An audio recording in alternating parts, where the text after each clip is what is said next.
Cutting Edge on RFM. We're there next Wednesday. Yeah, next Wednesday. We've been here for 20 odd years worth of Wednesdays. Yes, it is good. It is good.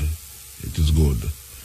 So tonight we have a next program, a special program. We have a guest in the house again. Last week we had a guest. You know, we keep having guests nowadays. That's nice. You can hear some conversation taking place in the studio. Cutting Edge, RFM, we're there with you. Yeah, listen to Kelisa. This is the Cutting Edge, as we say, coming through. Yeah, man, next Wednesday in September. The month I go quick. Trust me, the month I go quick. For some reason or another, this month I go quick. We say so much things happening in the news. The main thing is the Syrian thing, yes. And the main thing is why a man raping 15-year-old and stab her up. I don't know is what kind of man that. I mean, really. We say the Syrian thing, I get away. We say, them name Obama, kind of, if I'm but certain ways. We say the Russian them now control them because the Russian them give them something for a lamp and whole heap of Americans skeptical because them say Russia and them can't trust Putin, him is a liar. Putin Putin, where really Putin do is protect him own little interest because he knows say if them weapons they go in the hands of the opposition, he knows if him goes cook. So I better him just destroy it and make it sound like say I go through with an American thing to destroy the thing them. So we are saying that I come out, the American them not really trust him. But it a go through, it look like it a go through, I don't know. People have said good and not go through because them things they go take years to really figure out because the man have so much of them, it will be problematic. But it a go through, so we also we are going over there, so. We also are going over there, so. As we say, we have a guest, we are waiting for the guest, and yes. Somebody's always bad-mouthing black men. And most of what they say is true. But it's not true about most black men. This is a praise song. Hum a little Billy Harper if you want to. But up out of my heart, which ain't no easy place, I give thanks for the births of all the black, brown, and beige brothers who struggled to get out of that birth canal and have since never tried to re-enter. Give thanks to all the brothers who know and have always known the value of family, as opposed to dropping seeds in every reachable field of glory. Give thanks to all the brothers who accompany their women into the delivery rooms to witness and participate in the positive welcoming of their newborn into this world. Give thanks to brothers who actively join in controlling births and preventing diseases. Give thanks to brothers who work unbelievably effed up jobs to secure the needs of their families, especially the ones who thought about running but never could. Give thanks to brothers who cook and clean and change diapers without fear of their penises falling off. Give thanks to brothers who take care of their children. Give thanks for brothers who are actively involved in the development of their children, who know their highs and lows, their likes and dislikes. Special thanks to the brothers who managed this irregardless of their relationships with the mothers.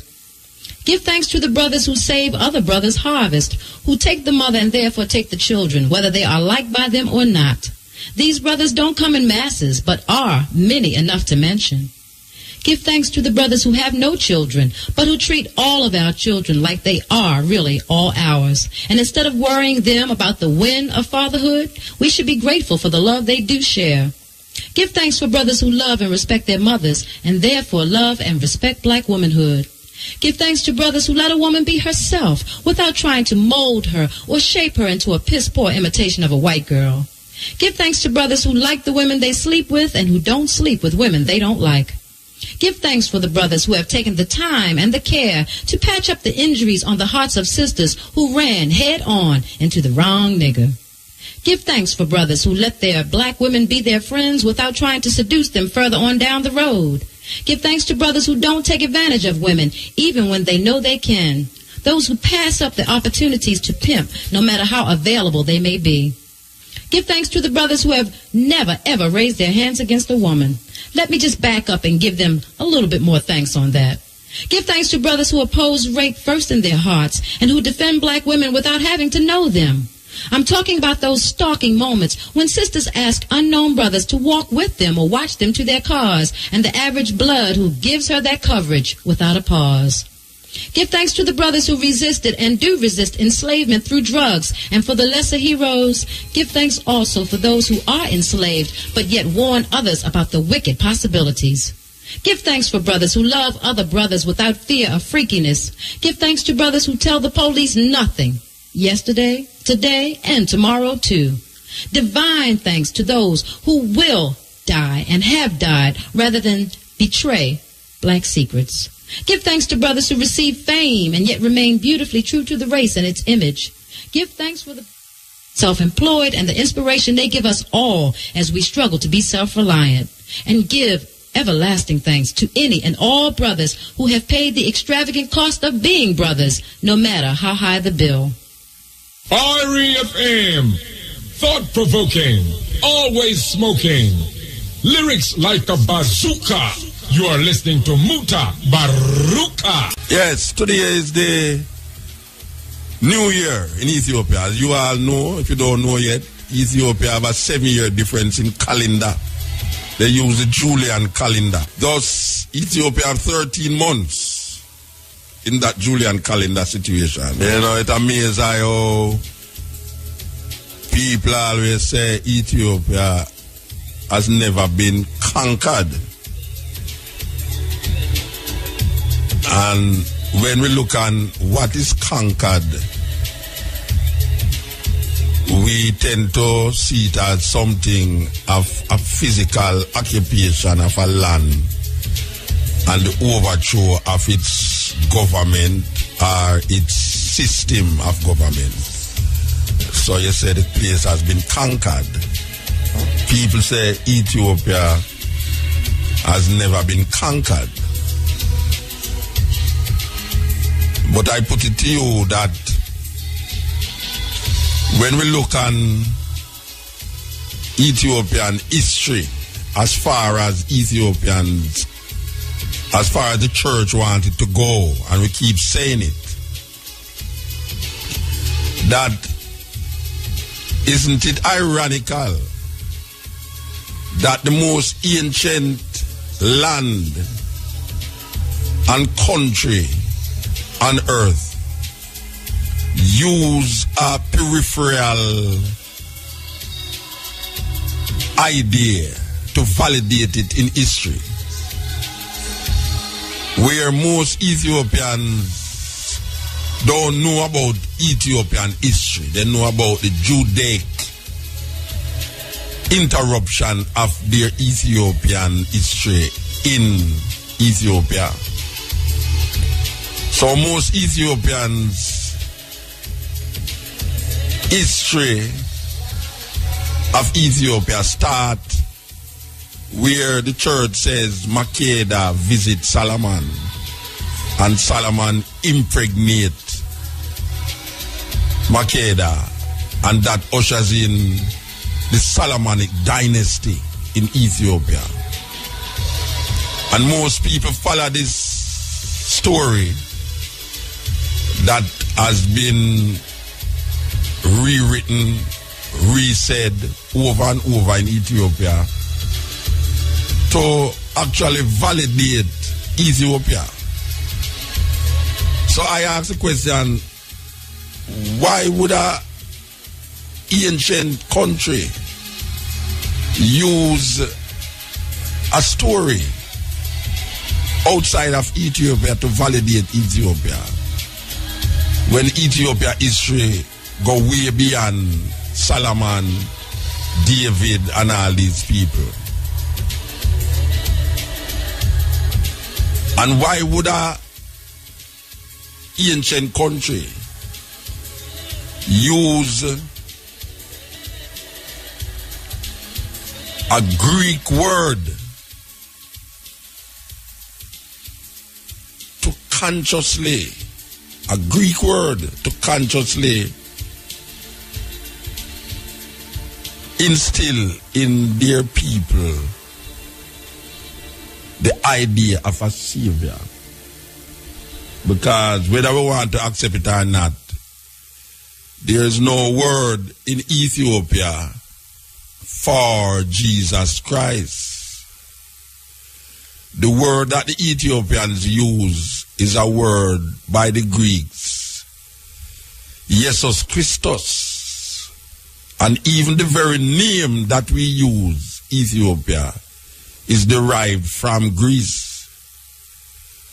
So we ask the question again, how is it that a country so old, where the oldest fossil of every human being was found in Ethiopia, where the dynasty that Haile Selassie claimed, he says it goes beyond Solomon to a king named Ori, which we have never heard the idea of Ori being explored even in Rastafari culture and Rastafari trying to find out about the origin of this idea that Haile Selassie project when he says his dynasty go beyond Solomon. Yet still most Rasta get stuck in the Solomonic dynasty. The Solomonic dynasty is a periphery. The Solomonic dynasty is supposed to be just 3,000 years old, counting from now, going back. Ethiopia exists thousands of years before. They tell us that civilization went down the Nile into Egypt. They call it Egypt. Some people say Kemet. Then if civilization go into Kemet, down the Nile, and when you go to this place that they now call Egypt, you see residues of Ethiopian ideas and culture, because it is in Egypt that the written thing, the written history is documented, transporting itself from Ethiopia into so-called Egypt, which the conscious people now say Kemet. Why are we not exploring Ethiopian history outside of the Judeo-Christian mindset, when we know that Judaism never started in Ethiopia and Christianity never started in Ethiopia, but it was adopted by Ethiopia as its empire religion? And when we hear of Makeda and what she worship, the sun, people want to look down on that idea. Yet still we know that the sun is the first symbol of worship by human being. Up to this day, the Christians pray and say, Amen.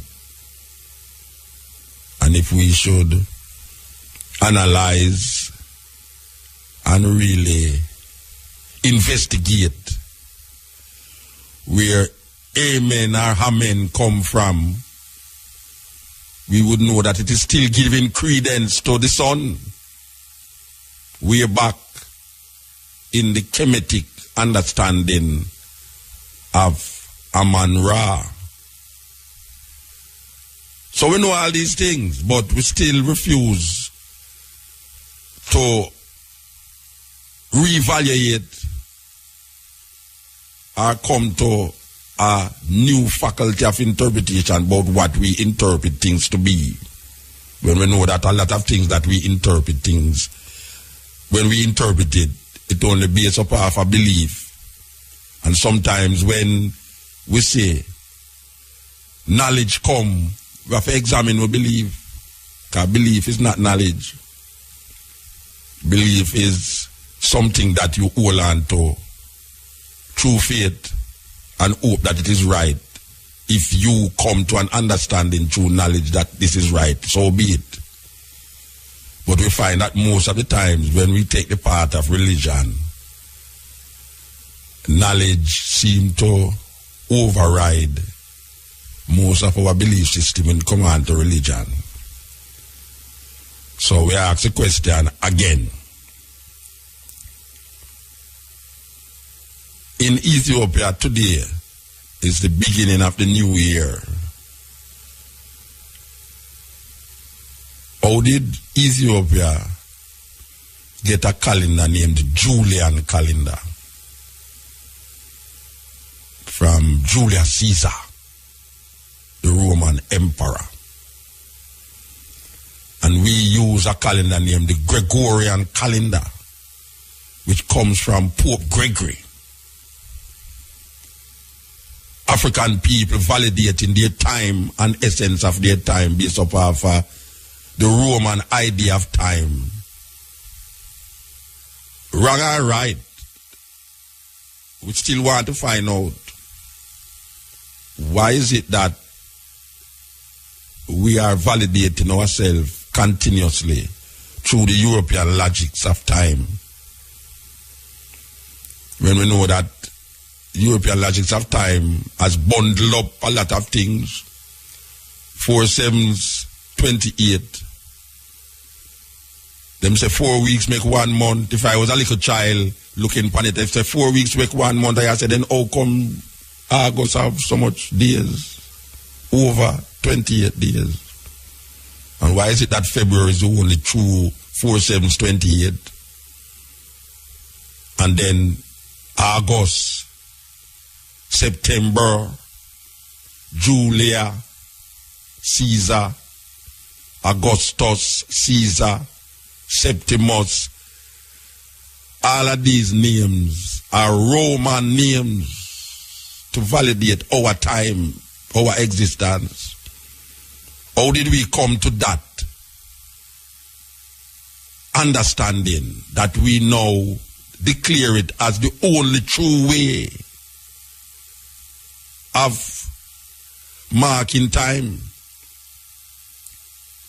How did the whole Western world place it on some people that is outside of the Western world, coming from outside of the Western world? How did they allow us, and how did they make us accept what they are saying as absolute truth? Absolute truth. You know, there's a brethren named Vernon Carrington Gad. The 12 tribes of Israel people call him the prophet Gad. And Gad the prophet declared that in Genesis 49, there is a story where Israel, that was known as Jacob, gather his 12 sons and say, gather together and I shall tell you what shall befall you in the latter days. And we all know the names of these 12 sons. We can't call them out now, but the story goes, you have Benjamin, Joseph, Gad, Issachar, Naphtali, Reuben, Simeon, and it goes on and on and on. And what Gad says is that each month represents the tendencies of one of these sons. Now, most people that I hear saying them is from one of the tribes is using the logics of January, February, March, April, May to decide which tribe them belong to. And that was not what Gad was saying. We want to say this non-apologetically, you know. Gad was not saying that if you're born in a July, you're Judah. Gad was not saying that if you're born in a one of the months them that we declare, you are one of the tribes. He was not saying that. Yet still will continue to hear people say. People ask somebody, which month you born? Why me December? Oh yeah, Asha. I said, no, me Naphtali. They said, oh, you know, born December. And I said, but that is true now. You have to go understand what God was saying when him say, if you're born that month, use that. We want them to stop twat up history. When I say twat up history now, what I say is that because you keep saying something continuously, it don't mean say true. Not because you keep repeating something that you don't understand, it means what you're saying, it's true. You have to go to the root of what you're saying to find out what is meant by what you saying. Because when you find a man say, which month you born? March. It don't mean say because you born March. Use Pisces because Pisces stop at a certain date. It's not everybody who born March, it's Pisces. It's not everybody who born December. It's Capricorn. The logics we use, what God use, is that in the Bible, the new moon decide the beginning of the month. So God is using that in the first new moon of spring, which is between the month of Abib in the Bible, him say, from that new moon to the next new moon is 1 month. Him not using the first of April to the end of April as 1 month. Him using the new moon, the lunar energy. So him say from one new moon to the next new moon is 1 month. Because the new moon in spring can start in a March. The new moon in a spring can start in a March. So him a deal with the new moon, not the April month or the March month. That we hear people say, so which month you born? March? Oh, yeah, this. Which month you born? April? No, yeah, this. What you have to do really to find out what God has said is to find out when you born. When the new moon, what is the new moon that was there when you born? So you have to go back now in your birth and go find out on the 27th of January 1950 or 1960, the new moon was this time of the year. Therefore, I am that tribe of Israel. That is what the man has said. It's not because you're born January, you is Joseph, or you're born, what's them say, February is Benjamin, or whatsoever. I'm talking about a system of moon. So, I am appealing to the ones them who is continuously saying the wrong thing. And not because it's not in 12 tribe now, you feel say it's foolish matter. Go ask one of the elders them in a 12 tribe and see if we may say if it goes or not. God say the first month of the year is the first new moon in spring. And it starts from there now. And you go right down the line to find out which month, which tribe you belong to. But first, you have to find your birthday and you have to find the year of your birth, and then you go back in the old calendar to go look when the new moon changed in at that time to find out now which tribe, according to God, which tribe you belong to. Now, why we bring up that is to say this, that African people have a way to do things, and the things that them do is outside of the logics of European ideas of understanding. But when you get a European education, especially black people, when black people get educated in the European logics, them can give credence to something outside of that space, outside of that logics. That's why them say it's stupid. Like them talk about God, the creator. The man said, "Well, I'm not believing in a God creator." Him say, "Well, foolishness then. How you mean not believe in a God creator? Then I will create." Yeah, that's right. So you say God. I say, "Well, God, who is God?" If you tell him, say, you don't believe in the beginning. Him say, "But you must have a beginning." I mean, who create the earth? I said, "Why nobody not create the earth?" Him say, "Well, God create the earth." Him say, "Then who create God?" So you can accept, say, nobody not create God, but you can accept, say nobody not create the earth. You understand it? It's a if and but thing. And not everybody believe that. But in order to get to those reasoning, you have to come outside of the European logics that define everything for you. This is the Cutting Edge on RFM. Yeah, so we are listening to the Running African, and we are a brethren from the Running African and talk about quantum physics. Quantum physics, and it was very interesting to listen to him. But then we realized Andrea Williams' program is a kind of program where she call it again, the Running African Forum. So a forum she have to work with, and true, we not deal with the rum on a program right now. We can just deal with one thing. Because she have to go deal with different things from our program. But through this kind of 4 rum, or 5 rum, or 6 rum, or even rum bar, we can work it out where we have one thing on the program for the 4 hours.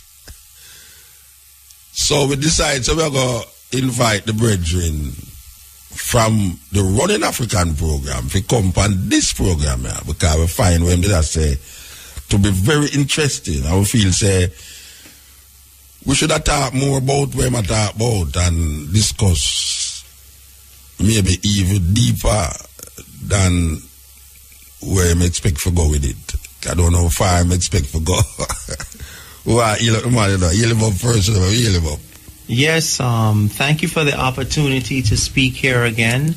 Muta Baruka. Yeah, I've been a long admirer of yours. You knew my dad many years ago. Yes, serious. He was a poet and a young activist in the island, a teacher as well. What name? Errol Duncan. Okay. And unfortunately, he passed, I should rather say, transitioned a few years ago and now dwells with the ancestors in light. And he had 6 children, of which I'm the eldest. Okay. His wife is still alive.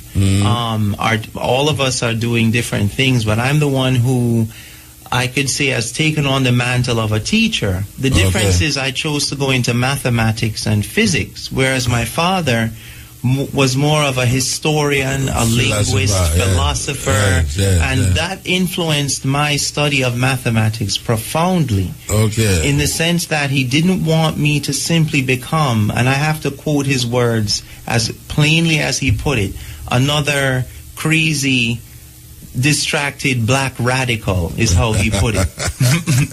Or someone lost in the European academies who is pushing Eurocentrism. It was a difficult balance to maintain, but through the years I tried, and I have to admit I gained a lot of insight by trying to discover what are the foundations of the knowledge of the world we have around us, physics, mathematics, and where does it really come from. So where you discover Muta from now? I mean, from Imar just round the place. When I was a student at Titchfield High School. Oh, you used to go to Titchfield? Back when Mr. Chin was the principal. There was a soccer coach there. Donald was his name, I believe. And he wrote a book called Thought Soccer. And I remember us going to visit. He was a Rastafarian as well. And his whole approach to coaching was mental mastery of the game before you actually played the game. And I became aware of you because at the time they used to listen to your records. Every time I hear the song, I've been listening to that song since I was 10 years old. And I was mystified by the poem because you were using English words to try to capture a non-European awareness. Yes. Now, in mathematical physics, we are using algebraic equations and calculus to represent a world that, quite frankly, doesn't look the way everyone expects that it does. So we have a problem of cognitive conflict in science, in culture, and in many ways the themes come together. And over the years I began to study more philosophy, more of our African history and culture, and you, by your proud advocacy of the importance of reclaiming much of what has not been written in books or celebrated even in Jamaican culture, is what had kept me out of losing my identity in graduate school. Because there's a lot of pressure to conform, of course, as anyone out there in radio land knows. And you have to be able to stand firm in your consciousness as a So which school you go? Which school you used to go? I mean, but not teach field. Me talk about, you sound like you did a foreign lang. Well, yes, everybody says that. You have a foreign. You have a foreign look. A foreign look. And a foreign sound. Yeah, you know, one thing I'm proud of is that at least I'm clear, you know. I prefer to have a sound that people understand than a sound they can't. But I went, after high school, I graduated from St. George's College. And my father, having 6 children, he knew he couldn't pay 6 school fee at UE or one of our institutions. So the plan was to have us move abroad for the purpose of our education and so forth. So about age 16 is when when we moved to the United States and I went to college. So I've been abroad for 25 years. In fact, I have been back to Jamaica a few times since. So you live here now? You live here now? Yeah, man. I'm right here. You teach at university? Currently speaking, I'm teaching at STETS in St. Elizabeth. And I'm also looking at teaching at UE as well in the spring. But you know, you look exactly like what I wanted to think about a scientist. Like, you know, how could nerd. Scientists have a nerd look. You know, it's like, you know what, I'm with wondering. The glasses, round glasses, and straight face. I agree, because I think when they select a scientist, there's a certain format they want. So they kind of filter out the people who... If me that look by you somewhere, would I say, hey, that man is a scientist, you know? It look like if that's some laboratory with some white gown. I hear you. I mix up all different things and I throw that back and I explode the place and all. Yeah, well, the last bomb I made was probably at Titchfield High School, so I'm not in the bomb making industry again. It was a successful bomb, but there were no further experiments. All right, so you got school at foreign and man. And you're going to study, where you going to study at school? Well, for my bachelor's, I studied physics and philosophy. And then that was at Central Connecticut State in Connecticut. And I was fortunate enough to get a scholarship to Penn State. And that really was where I was exposed to some very creative and exciting people and ideas. And that's where I studied quantum theory, what they call string theory, which we can talk about later, and Einstein's theory of relativity. So I was a very focused, advanced level physics major at that school, and I ran into some of the top minds there, and I'm very fortunate to have had. So where you use it and do now? You use it and just teach it back, I mean practically. Good question. I'll tell you a small anecdote. When I was graduating and they gave me the diploma, one of my professors asked me, so what do you intend to do now? And I said, well, what I don't know, I'll study, and what I know, I'm going to teach. So since that time, I've used my knowledge essentially to help people to learn and master mathematics and gain an understanding of science and all things like that. I'm not someone who has used my knowledge to make bombs. And I'm saying that because... You don't look like a man who make bombs, trust me. A lot of my friends who graduated do make bombs. They went off into the Department of Defense and other places. So I technically know enough about the atom. If you're a physician, you're supposed to know how to do these things. But you know, I prefer to do something that helps us with, you know, our electrical power grid or solar energy or something like that. Physics, the study of matter and energy and all, that is where they said physics is supposed to be. You got the definition correct, yes. Study of matter, energy. The study of matter and energy and their transformation. Yeah, but when I say now, When all right, you study this thing and you teach it. All you know so what you teach is a practical thing. Very good. To work with. Because if you just teach it, right? Did you go into what you call now practical work, like how to make a bench, exactly. Woodwork, you know, physics squares is not a theoretical discipline by any means.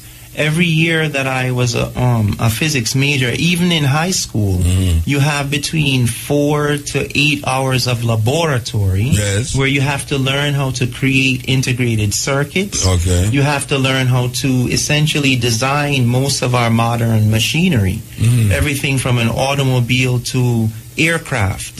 So when it comes to the technological side of physics, you are expected to study the theory as well as the application. And as a teacher, I do teach the lab. I do teach the application of, certainly. All right. Why may I say that? Is to set the groundwork for say. Yes. What we want to talk about is evidence. Yes. Rather than belief. And the evidence is through the practical. The belief. Yes. Sometimes it's through the theory. You believe it through the theory, but then now you're going to actually now define it as truth or define it as real because of practically doing it. So we want to set the foundation that what we're going to talk about now is not necessarily a belief, but because you have done the work practically, you can declare this as real. Truth. Yes. All right. And now you've touched on something. I just want to mention 4 axioms or principles that make physics what it is and not religion or a philosophy. Specifically, it must be based on observation and measurement in order to be considered true. Secondly, such observation and measurement must be performed in a controlled and repeatable manner. Someone else should be able to get the results that you're claiming are. Okay. Not just you. Not just you alone. It cannot be something that is so subjective that no one else had the experience. Yeah, like a man say him say a dopey. And it's him alone that see it. So you have to say, I can't see it. Exactly. Is this something coming from your mind or is this something Now real? Mind you, without confirmation, I'm not saying whether duppies are really existent or not, but the point is well taken. Someone should have a standard to judge whether or not your claim of reality is true. And those standards are essentially what established modern physics, biology, medicine, and so forth. But it was also true of ancient science as well. An assumption people make is that the ancient Ethiopians or the Hindus or the Maya, they also were experimental scientists. And you can see it by the evidence of their master work. The pyramids and the temples are still standing. Well, I can. What I find that there's two. I don't want. Well, one is religion. I can't call one religion because the other one I wouldn't call a religion. Okay. Islam, in terms of where we study Islam in relationship to North Africans who was called the Moors, who went into south of Europe. They use, even though there was religion, but they use science as part of them development and understanding of the cosmos and energies and things.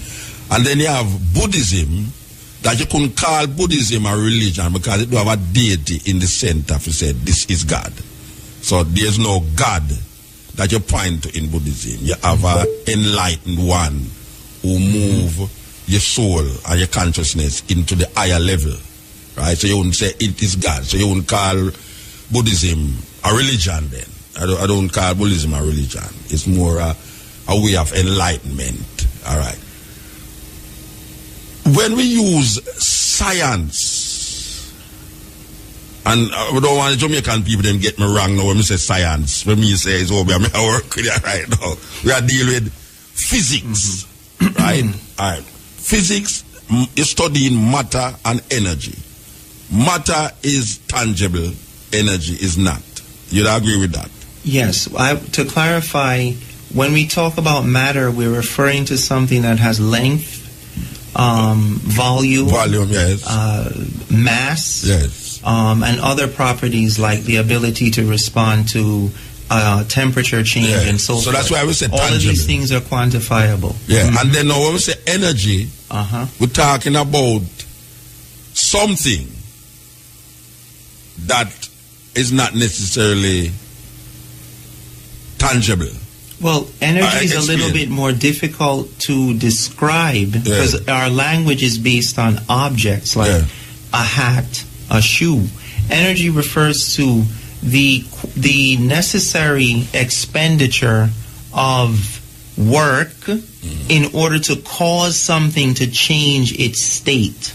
Okay. So if you boil water, you know that the water has moved from a liquid to a gaseous state. Yes. In order to measure that transition, you would describe it as having absorbed a certain amount of energy. Yes. Now, energy itself isn't really directly observable because it is defined in terms of movement and transformation. In other words, it's something whose definition depends on other variables. It isn't like you can touch something and feel it. You know that something is hard or soft directly. Yes. Energy isn't something that you can physically detect with your perception, but it can be measured in terms of how it affects the transformation of the state or the movement of another object. All right. If physics is the study of matter and energy, yes, and matter is something tangible and energy is not, how does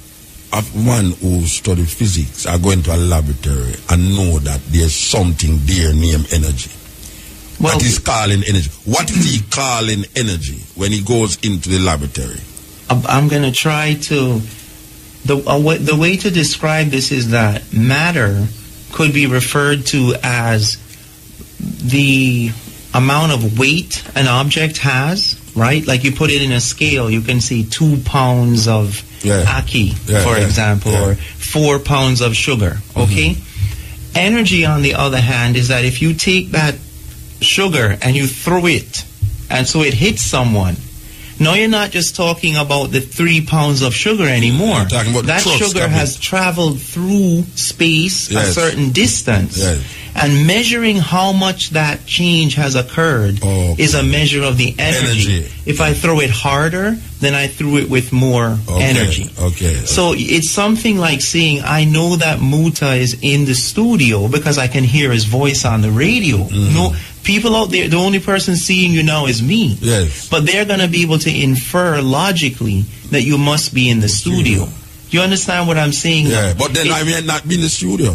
And that's true. I could have a tape, a player, you believe so in the studio. And now you've hit the nail on the head. For centuries, people have tried to come up with a more adequate definition of energy. And so our concept of energy has actually changed. We have had to come up with new and more comprehensive models. And that has not finished. That process of trying to grow a more universal understanding of energy is still an ongoing one. All right. When you connect now quantum with physics, what are you saying? That is a very good question. It's a word that you hear constantly, and it's like, what does this quantum refer to? Quantum refers to the newest definition of energy. This is a very good way of entering the subject. People used to think of energy as something that you could only describe when you observed an object moving from one point to another. It had to be associated with a certain amount of force, a certain amount of movement, and so forth. Quantum now takes that same concept and says that energy is no more associated with a specific position in space or associated with you sitting in that chair. Energy now has new properties, and those new properties forced Albert Einstein and others to come up with a new idea about the behavior of energy, and it's very different than what people thought in the past. For example, energy is understood today as having the capability of changing the state of another object that could be on the other side of the galaxy or even the universe. because distance no longer plays the central role anymore in most of our standard models of physics. Objects can affect each other at vast distances of separation because of their quantum properties. This is sometimes called quantum indivisibility. That things are interconnected in a way that ancient Isaac Newton and the Greek philosophers in particular couldn't have conceived. They would have thought it was like magic. They could not conceive Give me of a that. simple example of that. Well, a simple example of that, when you're watching television and you see the image of someone in Syria, you know, there's a conflict brewing over there, or China, a person who didn't know how a TV operated, they would think that someone was inside that box TV, talking to them. The notion that you can transmit a signal through space that can reach your TV in such a quick, that's quantum, instantaneous manner, that it will give you a registration of an event happening somewhere else is directly a function of the behavior of the electron and the light frequencies. Yes, that would be one example. All right. If this is what we're talking about within quantum physics, is it possible in this idea of quantum physics that you can have a quantum leap where you are moving, the energy is moving in so rapid that it can find itself in a next dimension or a next time in this time? In other words, is it possible that quantum physics will eventually realize that there is a dimension that can only be qualified? You have to understand now the movement of this energy from one dimension to the next dimension. The general answer would be yes. And so our audience can understand what you're referring to. It would be analogous to saying that you are standing on the first floor of, let's say, the Bank of Nova Scotia, and all of a sudden, without having taken the elevator, now you're on the top of the building. It's analogous to something as radical as moving from one place to another without covering the intervening distance. But let us not make it sound like we're talking about Star Trek here.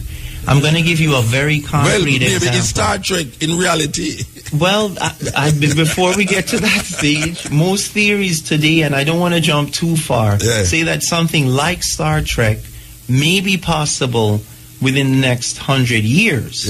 But before we can even talk about that, most people, well, what are they talking about? Look at the laser. The laser now, which is used in medicine and a whole range of other areas. When you cause a crystal to vibrate, at a certain frequency, it will emit, because energy is being pumped into it, it will emit a certain amount of radiation, photons. Now, if that is done in a certain way, where these particles line up in harmony with each other, instead of the light coming out at a weak power level, now you have a exponential increase in the power of that natural light, like the light shining from the sun, where it can beam right through a solid 3-foot thick piece of steel. Now, ancient science, and when I say ancient, I mean before quantum theory, Greek and European science said that is not possible. There must be a linear relationship. If I put 10 units of power in, what am I going to get out? 10 units of power. And I might even get less because of friction. Now, because of the quantum property, that whenever two energy frequencies match up, instead of you just getting 2 + 2 is 4, you can now have 2 + 2 is 1,000. Laser stands for light amplification by the stimulated emission of radiation. It is a principle. It's not just one object. It means that in any quantum system, when there is a quantum entanglement or harmonization between these two different patterns of energy, you will have what is called a resonant amplification of power. That means, and we're already using lasers and other systems that use this principle in our everyday life, and that is very, very powerful. All right. What you just said, is it the same thing as saying that you have a number lower than 1 but is higher than 1? In other words, a bar quantity that can be qualified at the, not at the start of 1, 2, 3, but in 1, bar 2, bar 3. Is this bar going below 1 still the same as going forward from 1? In other words, when you count 1, 2, 3, you say 3 is higher than 1. But in the calculus of the situation, you say 1, bar 2, bar 3, which is going in the other direction. Is bar 3 the same as 3 in the other direction? Because that to me is moving in the negative, but still coming to the same number in the negative as the one moving in the positive. It says the same number, but it's just that it is going on opposite side. Is it the same strength, or is it valued? Is the value of the bar 3 the same as the value of the positive 3? I understand what you're referring to, and the answer would be when you go to a smaller scale level, that power is actually greater. But let me explain for the audience. Yes. What you're referring to is something called the scalar geometry, okay? That as you go to smaller levels, or let's say you have a circle of 10 feet, then you go down to 1 foot diameter.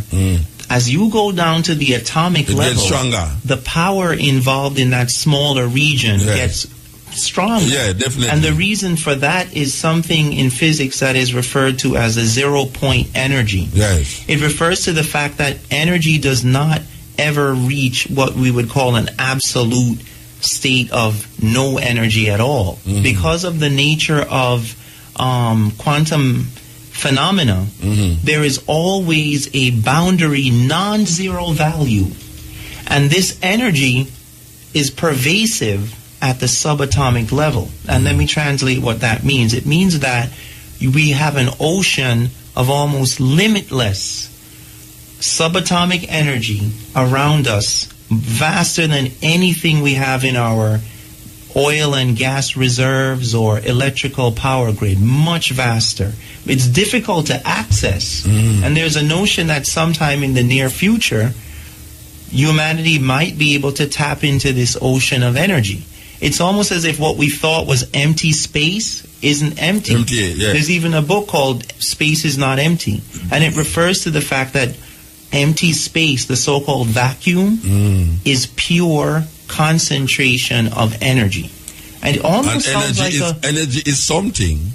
Well, let me. So even though we say there's nothing, there's something in nothing. In other words, it appears that there's nothing there to the normal eye, or to the how we understand things now. Right. But there is something there. Yes, this is good, because of course a physicist listening to me would know that what I'm struggling to do is translate from a mathematical concept into natural language. But you have a very good grasp on this idea. At the beginning of time, so to speak, according to science now, it kind of confirms the theological notion that there was a beginning. But what I'm referring to is now the scientific evidence that the universe appears to be in a expanding manifold, if you will. So roll the clock backwards. There was a moment in either between 20 billion to 15 billion years ago, when the universe was smaller than the size of the head of a pin. Now, Albert Einstein didn't like this idea as a you could almost call him an Aristotelian, a Greek thinker. How can something come out of nothing? Well, according to quantum theory, which he did not agree with, because it basically proved that there must be an origin, but the origin is not a thing. When you say no thing, it's a brilliant word because it's not saying emptiness. It means whatever's there is no thing. It's not an objective state. It's not a measurable state in the conventional, physical sense. Okay. That means in contemporary theory, in what we call quantum cosmology, the universe that we now see around us somehow expanded out of a state of no thingness, pure potential energy that actualized through a sequence of exponential growth that led to the universe we see around us today. So the great challenge for scientists is trying to figure out, if you will, logically, which is a loaded word for me and you and most people who know the history of epistemology and all that, how can something come out of a state of no thingness? All right. Listening to you now, I can put it to you that what we're saying is no thing, is something. In the logics of saying that, all right, it's expanding. If it starts at a beginning, what is the beginning that we speak of when we say it starts from a beginning? What I hear you saying that this beginning is no thing, but in the cosmology of the thing, it's something. So what I'm really saying is that if something can come from nothing, the nothing that we describe is something. Yes, that is correct. But it sounds confusing. We don't want it confusing. Because what now is that we know you have some people here that say, boy, Muta them gone for the higher level here, that way we can't take that out. So we will come back to it. We can bring it in the sphere. We want to come to it because I can tell you, I personally believe, I don't like use the word believe, that if you could have looked straight in front of you, infinity, you'd have to the back of your head. That is where I personally say. I don't think it's going to go on and on and on and on and on till you're not going to see nothing. I seen say it's going to come back round to the back of your head. All right. So in my consciousness, when a man say something come from nothing, the nothingness is different. It's like a man that said, "Boy, I make him empty, like the Buddhists." So that talk about empty your mind and give up yourself. Don't deal with self. So it's like this is nothingness. Well, I don't want to say nothingness. Yes. It's the same thing as what you're nothing. saying is clear. It's clear, but with the limitation we're facing is essentially the limitation of language. Yes. Our language system does not have a word for this state. We can only define it in a negative way. It is not this, or it is not God. that. People say God. Well, people call the nothingness God. And in a certain sense, they might be justified if that by that term they mean the ultimate of ultimates. But let us not deviate from the fact that this condition or this state that is not a state, this time that is not time, is the essential beginning of all the world's philosophies, cosmologies, and what mathematical physics has tried to do now is to move a little bit beyond the circular definition by hypothesizing or making a kind of a leap, okay? Yeah. This condition is the opposite of the one we know. We live in a world of 3 dimensions. So initially, Albert Einstein and others said, let us say that the state is 4-dimensional. Yes. Okay? Yeah. We live in a world in which things are extended, as you said, in 1, 2, 3, 4. a mathematics of integers. Some theorists have come forward and said, wait a minute, what if there are fractional states? What we could call a quantum space, a space that is less than the space we're used to. In other words, the human mind is creative enough to have invented ideas of objects that are completely different than the ones we're familiar with. And ironically, the ancient Africans, the Egyptian, the Kemetic people also had a knowledge of this. They called it the Untu, and the Nun, meaning Nun is the same root as our word no or nothing. But Nun had 8 different attributes. Nun, Nuanet, Amun, Amowanet, Ak, Akwat, and He, Hehuhet, which means not space, not time. No light, no up, no down. Now, people might think, that doesn't get me any closer. Yes, it does. Because by training the mind to think outside of the box that we're used to, as you said in Buddhism, and that was a good reference. And in all honesty, Jesus put it as become as a little child. And he was also referring to the fact that we have to let go of our everyday assumptions. We have to become free from not just cultural biases, you know. Our ancient ancestors took that sense of revolution to its highest peak. Become free from even your attachment to space and time.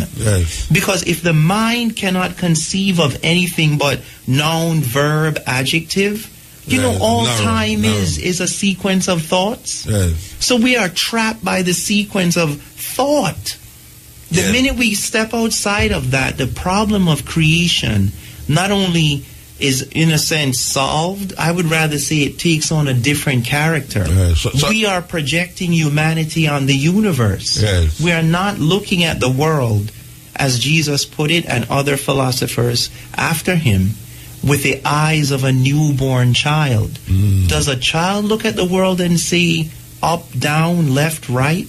We have to teach it to do that. We need to reclaim that original mind, the mind that's free from those categories. So when we talk, going back to the nothingness, the emptiness of the mind is not tangible.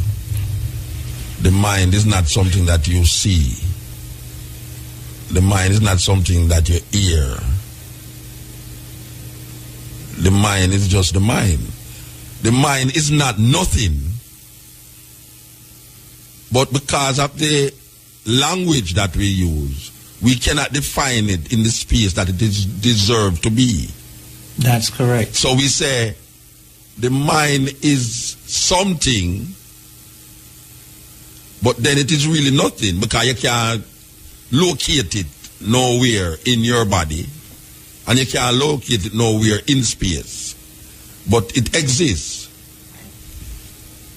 So everything is coming from the mind in the human perspective. Could the mind be the God in man? Oh, you see that? I think that's probably a very consistent way of looking at it. Yes. Consistent to what? It's consistent because it offers an understandable avenue to approaching the ultimate question. Either one is going to give up on the question, right, and resolve in some condition of what you call belief. Yes. Okay, me can't solve the problem, so from an emotional level, let me just give up on thinking. So I'm just going to focus on keeping myself happy, if you will. And I can do that by chasing money, or by chasing a woman, or chasing a rock star, or whatever cult leader you prefer. Fill them in the blank space. But those of us who are not satisfied with the mental imprisonment have to continue the journey. Now, all of the attributes you just gave to the mind sound like the state at the beginning of the universe. So one would then have to seriously consider if when humanity is looking backwards in time for the beginning, they actually need to be looking within at their own mind. Because I'd like to know if the eye that sees the sun can see itself.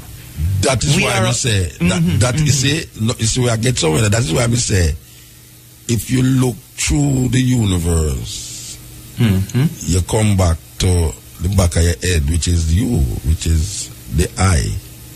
You're now going to see the eye through the universe. So I like your analogy, using it as the problem of discovering the ultimate truth, right? Yes. It means that one would then, first of all, begin to recognize the limitations of your own thinking, first and foremost. Yes. If I have not removed the blinders from myself, I could go out and create a new religion. Of course. A new, anything. Religion, science, any label that you put out there can either be a medium for human salvation and growth or another trap.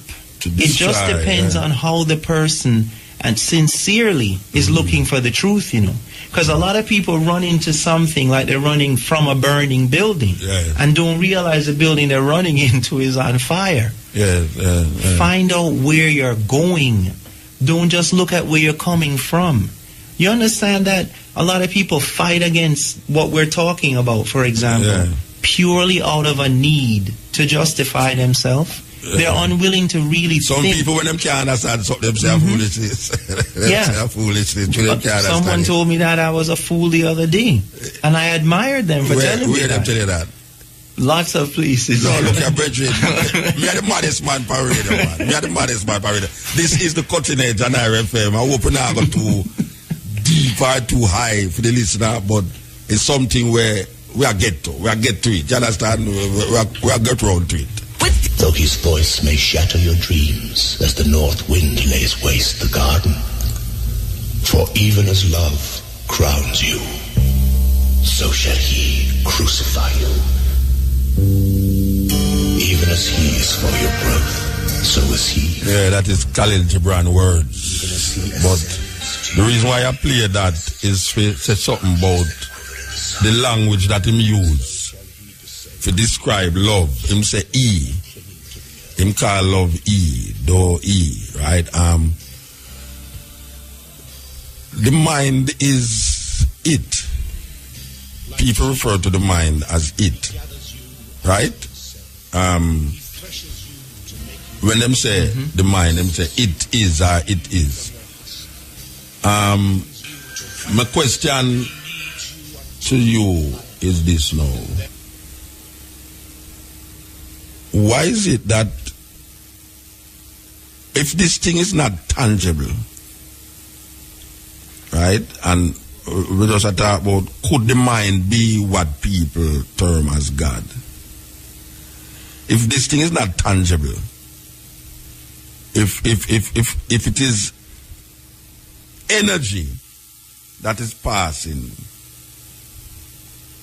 why would people not say it? In religion, why is not God it? Because we're giving a personality to energy, to the mind, which has no personality and it has no conditionality. It's pure. It's energy. And if people reconcile with this idea that God is this energy, because you have people who don't want to say God, like myself, but they will say it's an energy. Why would they not say it rather than give it a masculine form when there is no masculinity in the energy? Or you see that? Or you answer that? Well, to be as helpful as possible, we use words as reference points. People want words to give them support. So if I am predominantly in a patriarchal society where the ones who have the power and the authority are the males, which has been the case probably since at least the Assyrian Empire when they invaded North Africa and so forth, then people want to attribute the powers of the warrior king, the invader or the master of the land, to what they conceive of as the supreme. But to be accurate is more important than to be sentimental. If one wants one's thinking, which is the center of the human being, all of the sacred traditions, particularly I'll refer to the Bible, it says that the mind in a person is like the rudder of a ship. Now, what if I'm not thinking along the lines of clear definitions of ideas, and my mind is filled with patriarchal and homocentric and geocentric, all kind of those things are used because people don't have the courage to look at the true definitions of their words. You know how many times I've read from sacred texts and it keeps talking about he. Yes. And do this, my son, like Solomon, for example, in the Proverbs. Well, where's the text addressing the women? My daughter, do this. Yes. I'm not a woman, but I could imagine that women must feel excluded when those passages are being read. But then people who are a little more subtle, I won't call them intelligent, but they'll say, oh, but this refers to the women as well. You know, honestly, it didn't, because in the synagogue, the women were not allowed to sit. They would not have been sitting there listening to the reading of anything. They would have been in another section. People need these supports for the same reason that physics has not been able to escape the box of Aristotle and Plato.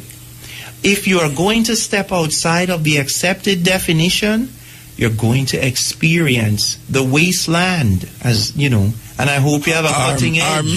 Or maybe if we start to go back, we would recognize that there is a civilization, was a civilization that include her in relationship to him, and says also it.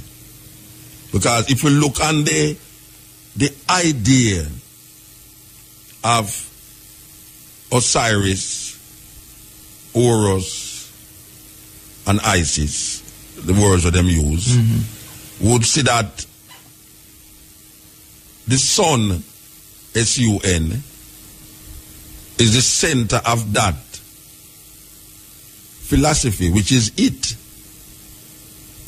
You see, so we have the sun, which is E, the S-O-N in Horus, which is E, and we have the S-H-E, which is she, which is Isis, and we have the it, which is the sun. So what we really are saying is that maybe this is a chance now, in our time yes or no, for connect with go beyond Aristotle, go beyond Homo, go beyond Pythagoras, and all of these so-called Greek philosophers, and recognize that there was something that was driving ancient people outside of the Western mindset. So that is how I started the program with the logic. How we understand things is based upon who control the thing that we're trying to understand. You see, so we have like, in this Western world, we talk English, so we only can think in English, we only can define things in that logic. But then we can use that language also to realize that there is something outside there that we can see that is not necessarily related to our understanding now of E, but the Mahat is a she. The Mahat is a principle that relates to she. See, when these words were put together, there was a attempt at defining and helping people to arrive at correct thinking. I'm talking about ancient languages like Sanskrit or Metu Neter in Kemet. And to a certain extent, one could even think of Pythagoras, who studied for 22 years in Kemet. Yes. The European languages today have been an obstacle to scientific thinking to the point where they had to invent calculus. One needs to understand that ancient societies didn't have a separate discipline called mathematics.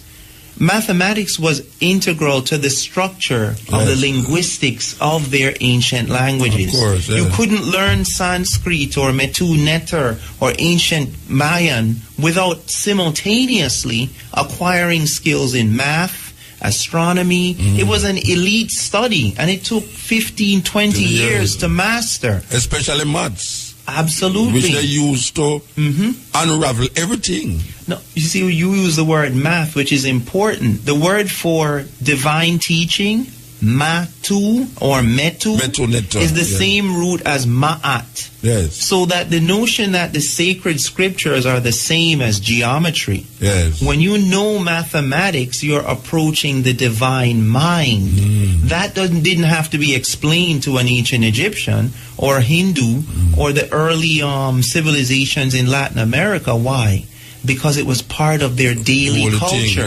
Now, to our credit today, and a lot of our scientific development was by African people who had been freed or freed themselves from slavery, you know. This Benjamin Banneker, a lot of West Indian people may not know about some of these individuals because they're from the so-called North American blacks, as if the slave ship that docked up there had a different group, our cousins then. And because they're up there, no, they're not part of us.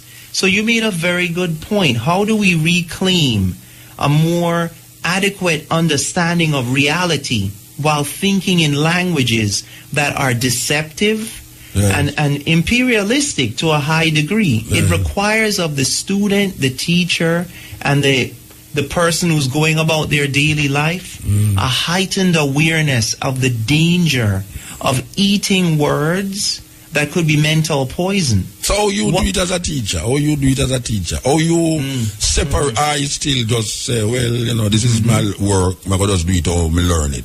I interject. I'll tell you, African philosophy. I try to teach. They require that we teach the history of science. To me, that doesn't just limit itself to ancient Greece. So I do bring in the ancient history. I talk about the contributions of African peoples, of West Indian scientists, and this way students have an exposure to a more healthy mental diet, if you will. And I also help them by having them memorize definitions initially. And then they have to begin to ask, are these definitions adequate? If I tell you the world is flat and you accept that ask, are these definitions adequate? If I tell you the world is flat and you accept that definition, why not question what you've been taught? The higher level a student goes to, whether black, white, Chinese, you move beyond the literal. No, you have to go to the logical, then to the analogical, to then what they call the anagogical, using their terminology. In Kemet, it would have been called anagogical. What is anagogical? Is similar to what you are doing. Anagogical is not just the analysis of words. It's the analysis of systems of ideas. It requires that a person have mastery of a subject in several areas, you know. So now you can begin to do critical analysis. Okay, someone over here says that the Chinese created mathematics. I see the evidence. But what about this group? Let me compare now and see which one stands up to the higher order analysis. Anagogy refers to higher order analysis, and quite frankly, most of our contemporaries, and I mean the students coming through our schools, if they even get to the literal, there's many levels of knowledge, you know. They don't even get to the literal. I had a 14-year-old I was tutoring the other day, didn't know his multiplication table. Okay? It was a young man, I shouldn't probably mention where. 14. Okay? Not someone who... We used to learn that from that 7-year-old. And I know, I know there's some 14-year-olds I teach that might think I'm talking about them. Not you. The point I'm making is, I was trying to show him algebra, which is the Arabic term for metuneter, which they called algebra wa al-muqabala, meaning the science of measurement and restitution, combinations of numbers, triangular numbers, square. You have to know your multiplication. Of course. I wasn't ashamed, and he felt ashamed. I said, hold on, young man. If the student has failed, Marcus Garvey said this, Ptahhotep said this, the teacher has failed. You should not be ashamed. Who has been pushing you through the levels of knowledge and not laying the foundation on ma'at? That's the multiplication table. And you see, we have to show love to our students. We have to restore their confidence. And we as teachers need to get to the anagogical level. It's not enough to know the syllabus. It's not enough to know what you're teaching. What's the consequence of me teaching a child that they don't have history in them? Miss, who created so-and-so? Oh, that was Lavoisier. First of all, Lavoisier could not invent chemistry. The word chemistry comes from kemet. The ancient Kemetic people, which the Bible in Hebrew, I guess you'd say Ham or Hamites. Well, that means that chemistry is thousands of years older than the French. But why do we teach them Lavoisier and we don't teach them about the ancient knowledge of North Africa? That's why I was saying that maybe that is all. That's why I'm talking about the it. Yes. When I said it and the mind, that maybe now is the time we who understand this should now recognize that it is very important to go to the root of the thing rather than the branch of the thing. Yes. You know, the root is in Africa, in the place that them now call Egypt, called Kemet, where all of these things had its scientific approach, very scientific. People feel say science is steel and proportion, and they're looking at the results of science. Yes. And it's important that what you said be recognized by the teachers who are listening. The Chinese today, I'm talking about mainland China now, are considered some of our top mathematicians, technologists. Many of them are the ones who are teaching in Europe and in the Americas, by the way. Okay? When they teach mathematics, they're using Chinese textbooks that refer not to Europeans only. They refer to their indigenous Chinese mathematics. Of course. It's not a matter of propaganda. It's an issue of letting the Chinese student know that he has a history. Yes. There are different way to look at things. Yes. But while we're talking, I know I can almost feel, if you will, there are people out there saying, but why do we have to get into Afrocentrism? I would like to know, why do the Chinese get into teaching the history of their own culture? How can you reproduce excellence by not teaching the students about their connection to the high standards of civilization? That's only one piece of it, though. When you refer to the it, the he, the she, coming back to language, they think they're going to need to learn Arabic or Swahili. There's something deeper than that. We're talking about a consciousness of the word. Yes. It doesn't matter if they're Swahili madmen. They're Arabic lunatics. I won't mention any by name. And I'm quite sure in ancient Egypt there were people who were constantly getting into trouble. Yeah. We're not advocating a kind of sentimentalism here. What we're talking about is reawakening. Yes. A higher level of thinking. Do you really know the epistemological origin of the word, and origin of what you're teaching students? Because when they ask a question, excuse me, sir, why don't we divide by 0? Most math teachers say don't. The books say you shouldn't do it, so you don't do it. You just killed a future calculus student because division by 0 is considered a part of mathematics, but at a higher level. It has a meaning. do you know what the meaning is? Because one of the reasons I didn't want to study math was that very question. Whenever you ask a teacher why, look at their response. Yes. If they shut down the student, then that, in my opinion, is an enemy of the student's mind. You may not have the time. The Minister of Ed says we need to cover so-and-so, and rightly he should. But you still have a duty to address the deeper questions and wake up the student's genius. We can still achieve that too. It's ironical that you should have mentioned multiplication by zero that I was talking about. Bar quantity. It's the same. Yeah, the same answer I wanted that you made me refer to that division. Yeah, the bar quantity is as heavy or sometimes even more powerful than the one over there, the positive quantity. Yes. Over there. So because we have a bias against small. What in Latin they call the minimum and the maximum. The human being is terrified by the maximum, the vastness of the universe. Boy, him win the lotto, how much money he make? If you tell that guy won $10, they'd laugh. 10 million, okay, now you're talking. We're impressed by size. You know the universe works the other way. Yes, from the small minimum, to big. The smaller you go is the more complex dimensionality and energy you're dealing with, you know. But why is it that human beings have a bias? Because we are also sensory beings. We can only see 7 colors. Ask most people how many colors there are. They'll say 7. That's not true. There are literally trillions of frequencies out there. You know, we only see a small segment of them. And that's what we define as reality. I know people always say the bulb, the light, white. Yeah. And it's a bulb in my dark. It's a bulb because light does not have a color. You know, it has to interact with a material object, and then you will be able to see a color. Yeah, it's funny because I remember one time my man told me, say, "Why the light in your white, man?" You know what? The light no white, you know, it's bulb white. Him start to say, "Oh, where you say motor? You can't see." And he might show me the bulb. For sure, me say, see the light white, you know. And you know, as I am a Jamaican, I have to say that first before I say the following, because people are gonna think, "Oh, I'm a foreigner, that's why he's saying that." I keep hearing people say the sun hot, you know. Yeah. And there's certain times when the sun is cool.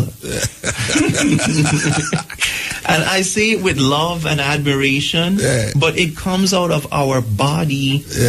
We're attached to our bodies. So if my body feels hot, I say that the sun is outside hot. of your heart. But that is what science has said for thousands of years. Your perception is not reality. Yeah, it's like Gallagher who says the earth revolves. Galileo, yes. Sorry, Galileo. Yes. And the Pope said, no, it's to something in the Bible where Joshua commanded the sun to stand still. Him said, no, but you can't say that.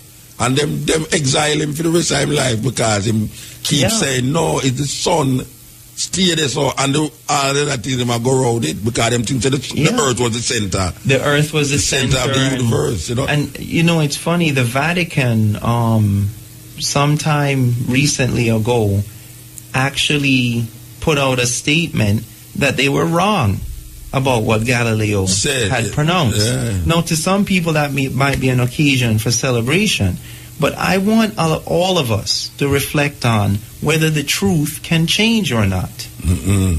Because we are, as human beings, constantly trying to improve our understanding, you know. The minute we stop doing that, I don't think it means we found the truth. We might just have found another mental prison. A person who can agree that your word is the law. What happened then you change your word? Does that mean the law has changed? See, what's happening is people are mixing social constructs and power politics in a realm where we're searching for an understanding of reality. Those elements prevent the understanding. All right. So we need to be clear about how in quantum physics, is there a truth or is there the truth? Or we qualify truth. Truth as a truth, or this is the truth, or this is a truth. In quantum physics. In quantum physics, because it is an experimental scientific discipline, Yeah. It means that someone could discover a new experiment that shows limitations or even errors in quantum theory. Currently speaking, no one has done that yet. Yes. A sound scientist would have to say quantum physics is saying there that it has a truth, not the truth. Okay, that is why. That is why I prefer science than religion. You know why? Because religion seems to be definite.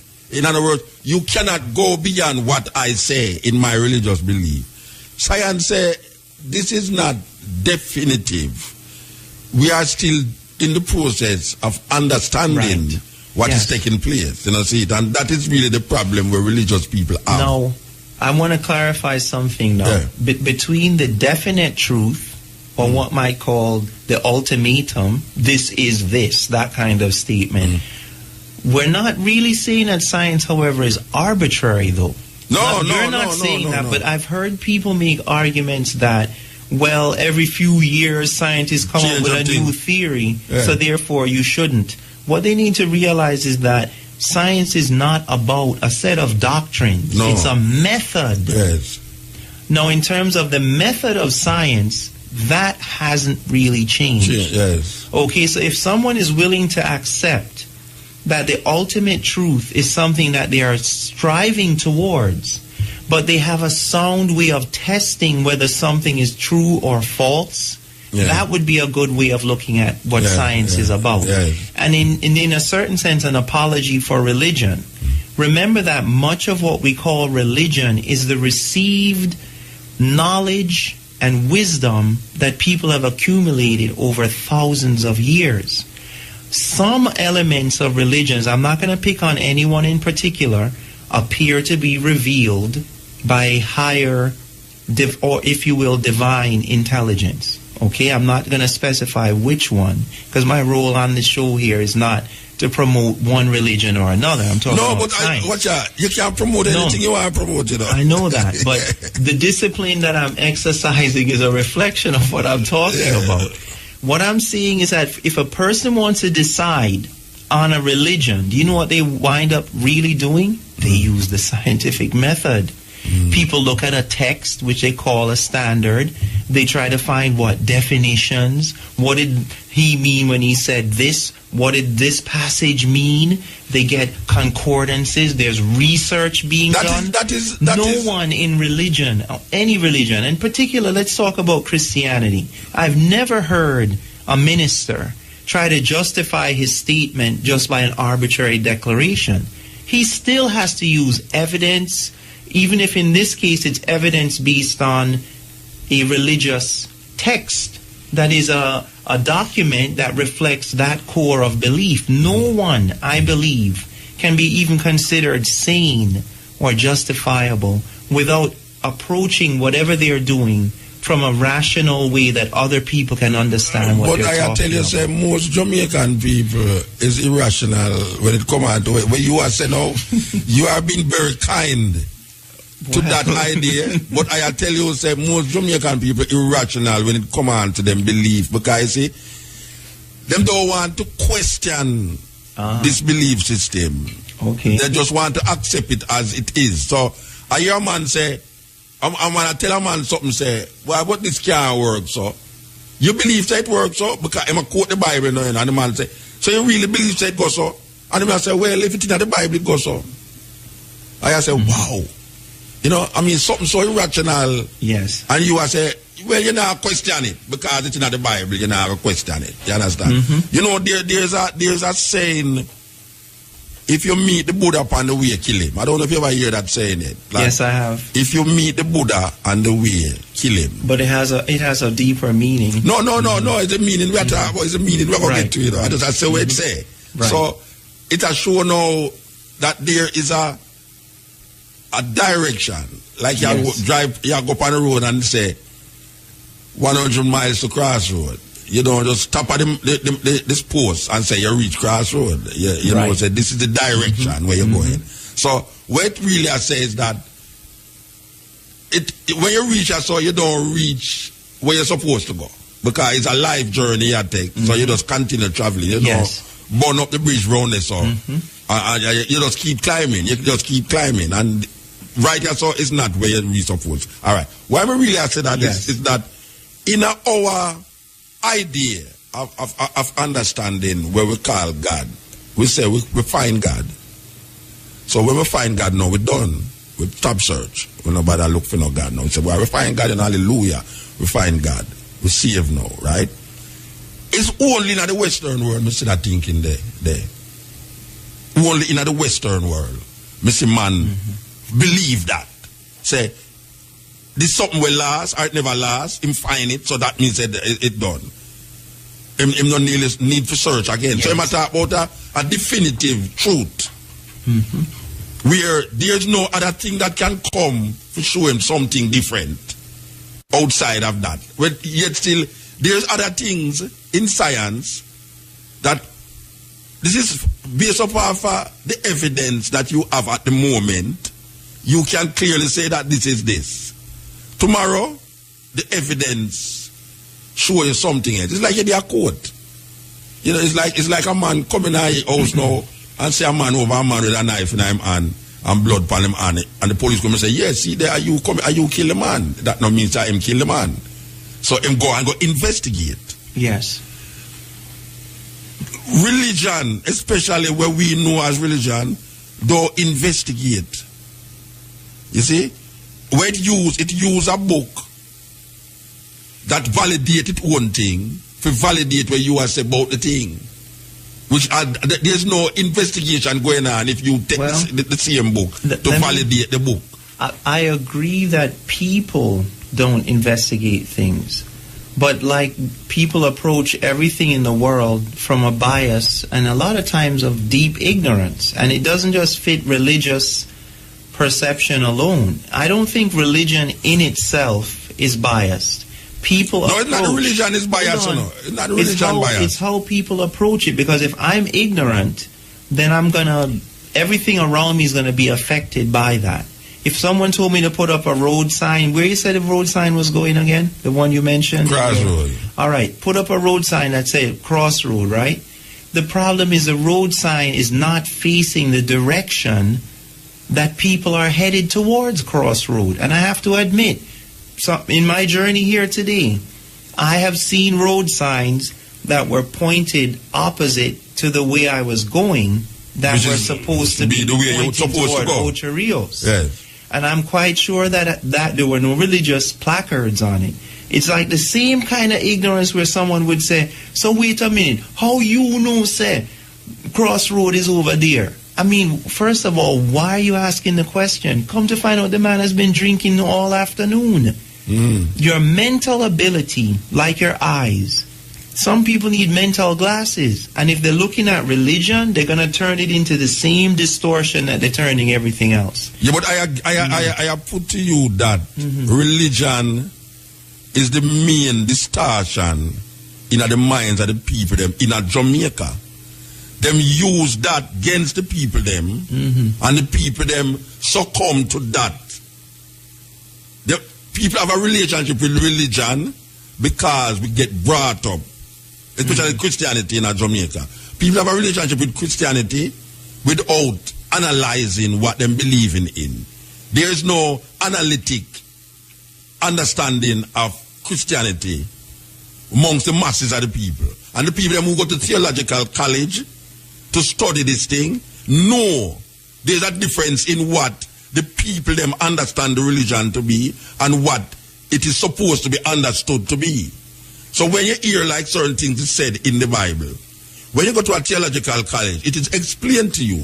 But when you go to the church, it is not explained to you. So the person who is listening in the church go away with an understanding that is not explained to them, and the person who is sending the message to the people them is not telling the people them that when I say this is the understanding that you're supposed to get from it. So the man who's getting the message is out there defending something that him though go analytically, go figure out.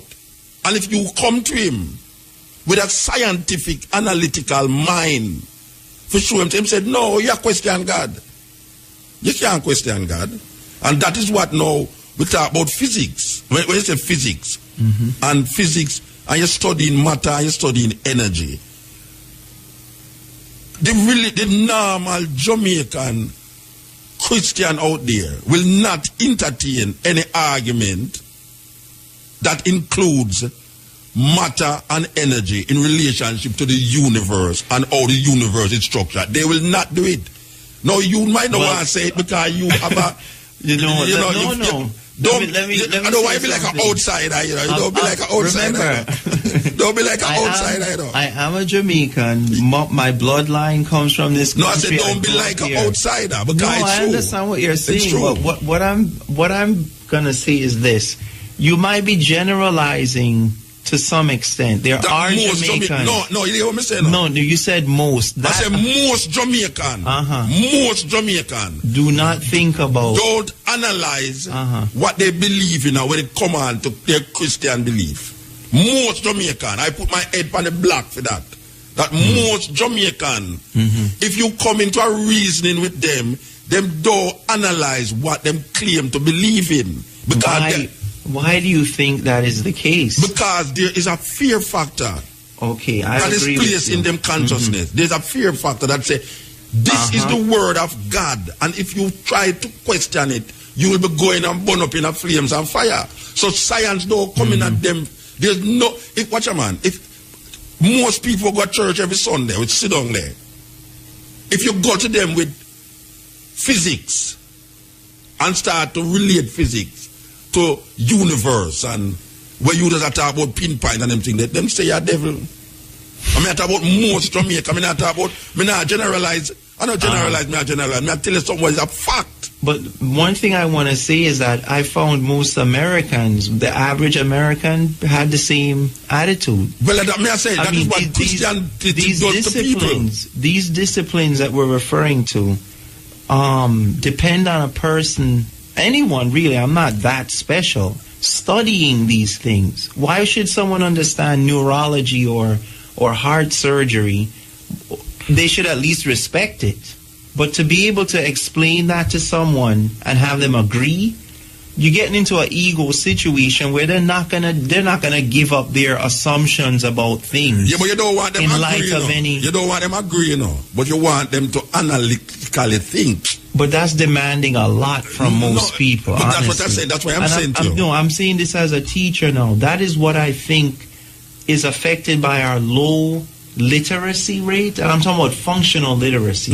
You can read a newspaper, but the comprehension of what the newspaper is saying in terms of historically and how you should make a decision in the future, there's a lot more work to be done in that area. Now I'm speaking as a teacher. Of course, I agree with you that there are deep issues with, you might call it religious fundamentalism, cultural fundamentalism. I'm not attacking anyone's specific belief. What I'm saying is if I tell my child... Explain something about the culture names. You don't have to say things and then apologize. No. You have to because it's easy to take out of context. No, listen to me now. You see, if you attack from your heart, if you apologize for you attack for, this is a cutting edge name, See, it's not that Sunday morning service where you have to say, well, I understand what you're saying. No, I tell you something now about this program. You don't have to apologize for the truth that you have in you. So if it's a truth you have in you, you just say it without apology and don't feel say, well, yes, that, but this, that, and I find say it's so you attack. I find say so you attack. That's what. You're not going to lose your job tomorrow, man. No. I think you might be misunderstanding. No, that misunderstanding it. If I want to reach an audience of people who are fairly unaware of what science is about, my approach cannot be one of attacking them. No, I'm not telling you to attack them. I am telling you. I am telling you that most Jamaican people don't analyze what they believe in when they come on. I agree. And you say, well, you sound like you're generalizing. And I say, but not generalize. I tell you, say this is a truth. This is a truth that most Jamaican people who believe in Christianity don't analyze Christianity on a scientific level. Them don't do it. So they need to start doing that. No, but that's what I'm telling you. But when you say I am being generalizing now. Because there are people, a significant number of them, who are Christians, who understand and respect I am saying science. that most Jamaicans, I don't know which company you are keeping on. Maybe you have a scientific group where you sit down with every night. I tell you, say, at 20 years, me there for so. And me talk to people outside of the radio you saw. Me talk to people in a school, in a church. Me go to theological college, go talk. Me go to university, go talk. All the things. And me I tell you, say, most Jamaican people don't analyze what them believe in when it comes on to them Christian belief. And if you bring quantum physics to them, and if you bring what we are talking about to them going to say he's an antichrist, he's a devil, where you come with them things that in the Bible and all them things. Just like how we are talking about Galilee a while ago. Joshua said, the sun stands still. If you go to some Christian, most Jamaicans, I not generalize, because most don't mean every Jamaican, Most just mean to the majority of Jamaicans. If you go to the majority of Jamaicans and say, watch out, the sun stands still. The implication of Joshua command the sun to stand means it was moving. If you go to most Jamaicans and say that, who read the Bible, I'm going to say, yeah, but you see, which me do it already. I'm going to show me, I'm going to say, yeah, but you see, God can't do anything. So God go and go against the law of physics to do something that is outside of the law of physics. And this is why I firmly believe that the knowledge of Christianity, as you're describing it, is too limited because they are unaware of how Christianity relates to science in a broader sense. It seems as if people are using a literal interpretation of the Bible. But that is what them do. But that is not the only way to read the text. Yeah, but we know that. Me and you know that, what I am saying. The past know that too, The theologian know that. Guys up on the TV know that. Mr. Ian Bowen know that. Said this is not the only way to read the Bible, But when them reach at the church, them don't tell the people that. They won't go tell the people them know what them used to. So the people them go with a different understanding from where the theologian them know about. It would be important then to raise the people's level of knowledge, literacy, and correct thinking. That is where we come in now, and then them say we mad. No, actually, I think they're listening or someone else are listening in secret. Them are listening. Oh, you mean? Because the wait is every day after 20 years. Free to listen. Wait is every day after 20 years. Because me attack and them are listening. Did I see it? When you go them say madman, To be honest, I don't talk to people but no one talks to me like that. No. Maybe they think I'm from another planet. No, them not tell me say me a madman, Them tell them picnic. Them tell them picnic. What? You know what place me go in the world with young people. We say, Muta, you swear me there at Jamaica, I couldn't listen to your program, Because my mother said, that boy, they are madman. You know what people... I understand. I talk about continents. When we go to university, Yale University, Oxford University, Harvard University. I saw you when you came up to Yale. Yeah. I remember that. Yeah. All of them university there. School, Jamaican youth who say, Muta, you swear me there at Jamaica, me have to take my radio and put her on my pillar, because I said my mother and my father ever catch me and listen to you. Them say, where you listen to that, the idiot, not to listen to man, idiot.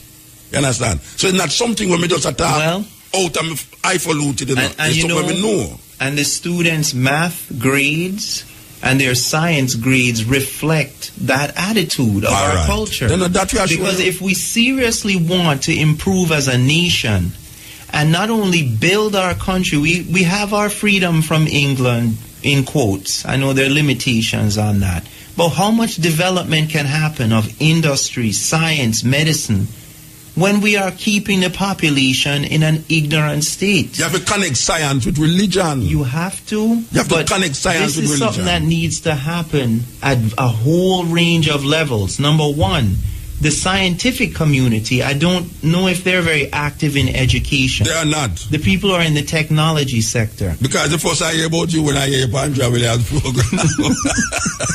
So, you know, and people need to realize that trying to marginalize someone like yourself, or anyone who argues for critical thinking, and then you turn around and wonder why your own child cannot pass the GSAT. There is a direct cause and effect relationship. Of course. And remember that the Bible, read correctly, it says he made everything according to number, measure, and weight. I would like to know what number is and what measure is and what weight is. Why do we see the recurrence of mathematics, geometry, astronomy in a sacred text? It's because the ancients at least understood that a person who thinks clearly cannot be subject to a belief, but they will pursue the truth when they understand how to correctly think, and that cannot be against a true concept of divinity. Someone said maybe about 100 years ago that religion might not need science and science might not need religion, but religion and science reflect two sides of our human nature. And until humanity finds a way of understanding that totality, we're always going to be at war. Well, within and without ourselves. Well, we are saying now in this time, that we don't need religion. We need a spiritual awakening, a spiritual consciousness that is void of religious belief, because religion is created by insecure men. It don't have nothing to do with spiritual awakening, spirituality. It's just a group, it's just a set of laws that man use for put fear in a people and then give it credence by talking about a divine entity or a supernatural being that will do you something if you don't adhere to what him say, because him a created. It's man a create God. It's not God. It's man creating this idea and concept of God. Him create all of these things, and when him come right down, it's him mind. The mind, what we just talk about, that is where the physics there, you know. The physics is that energy, that physics is trying to connect with matter.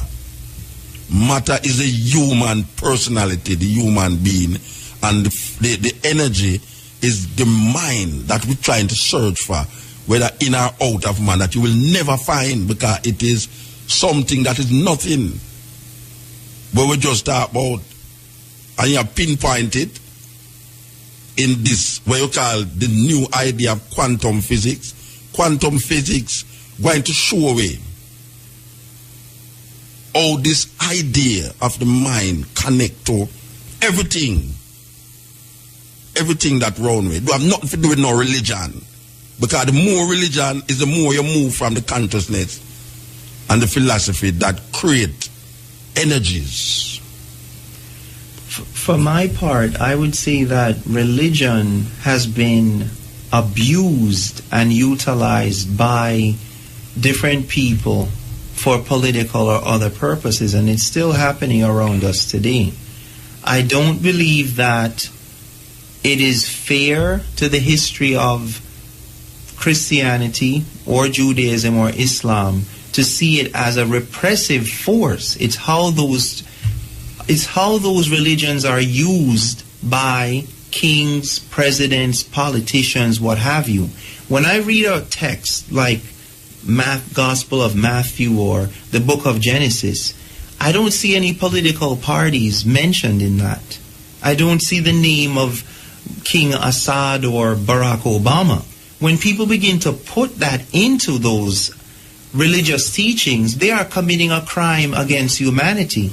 Because when a person subscribes to a religious belief and it's married to politics or someone's agenda, it becomes an instrument for macho married to politics.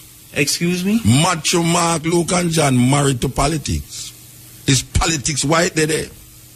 It do have nothing to do with no spirituality. It have something to do with politics. Matthew, Mark, and Luke, and John is there because of politics. Who write it? We can debate about that. Who write it and why was it written?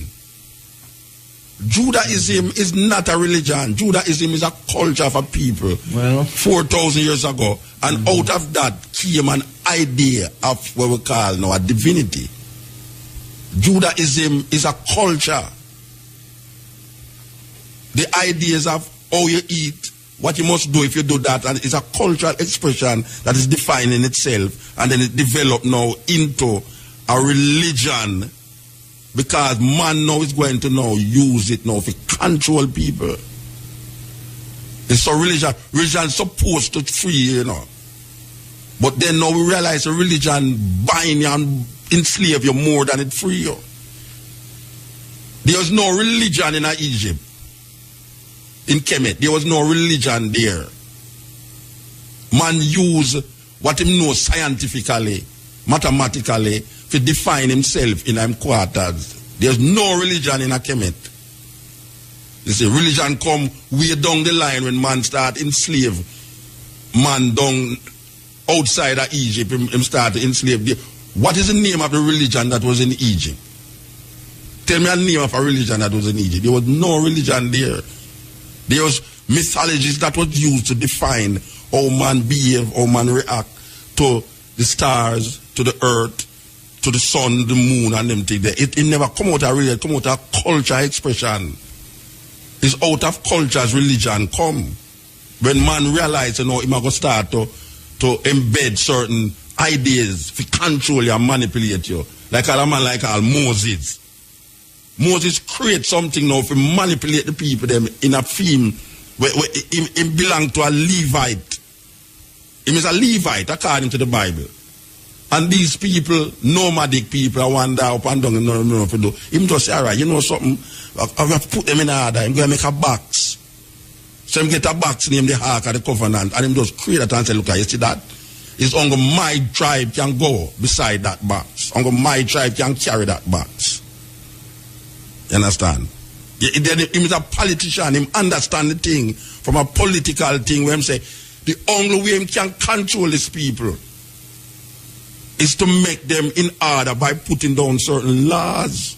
And the laws them that him put down, it's something him get from in the same place where them claim to them are come from, which is Kemet same way. 10 Commandments do have no origin with this guy. It come from Kemet, where we are talking about. The Mahat.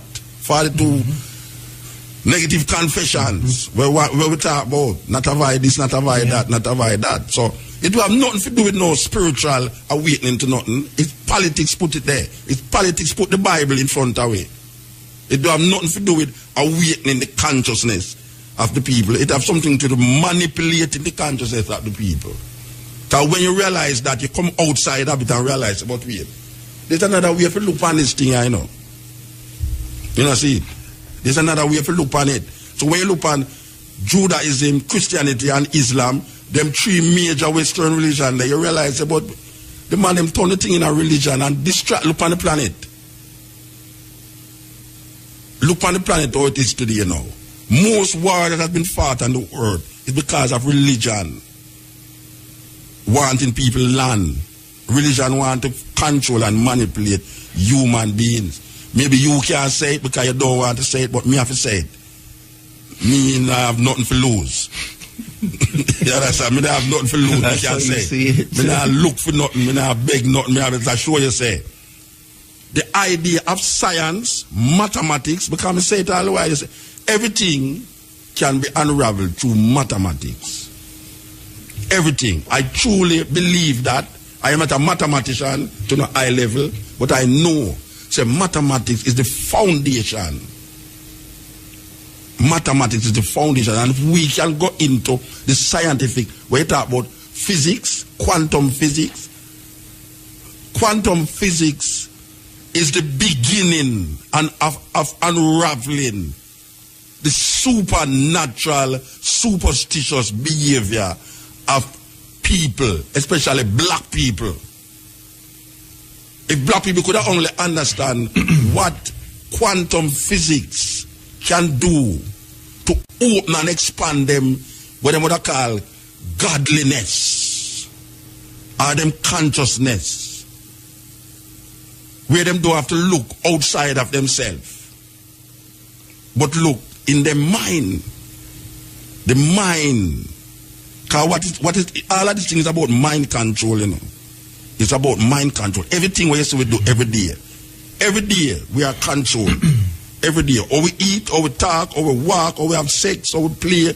Everything is about mind control. And when you move outside of that mind control now, you either become mad, according to the perception, or you become really like a genius. This is true. I agree absolutely with what you just said.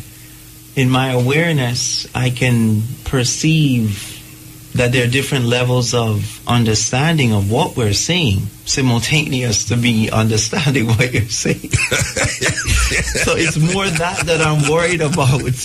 I'm not worried about so much the reaction of any particular special interest group. We're in a sinking ship, and if we don't find our resourcefulness, the waves are approaching.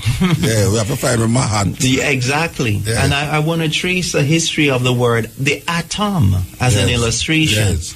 The atom is understood in chemistry as the most simple element that combines to make compounds. Most people think it came from Lavoisier and then back to the ancient Greeks. In particular, Democritus, who said that the smallest thing is uncuttable, atomum, meaning not cut, complete rubbish. The actual root of the word atom comes from the Memphite theology, the city of Memphis in Egypt, Memphis, and there's Memphis, Tennessee, and Memphis other places. Egypt, Memphis is the city that was the capital of Egypt because it divides north and south. Let's explain what that means mathematically. It's the balancing point for two sides of an equation to be what? To be true.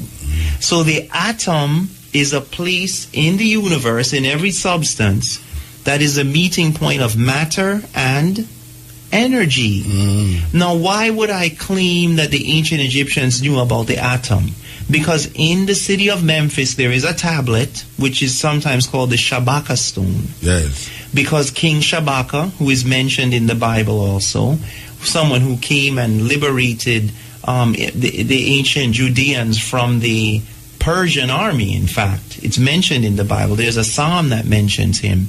Shabaka copied it from its original papyrus and put it on stone. It was so important. Now, the Shabaka stone, or the Memphite stone, describes the creation of the universe by the word. Yeah. It talks about the speaking forth of creation.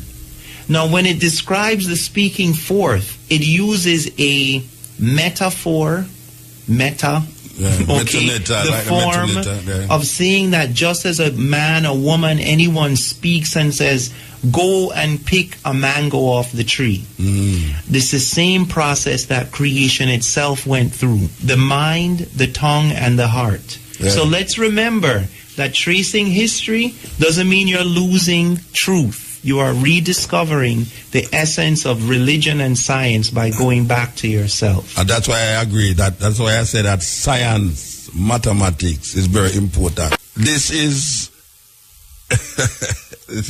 some serious reason I go on the cutting edge in the night. We're going to take some calls still. We're going to take some calls. The people them say never say your name. And if you want to leave all an email or phone number that them can contact you, if you just want to stay a teacher, nobody will contact you.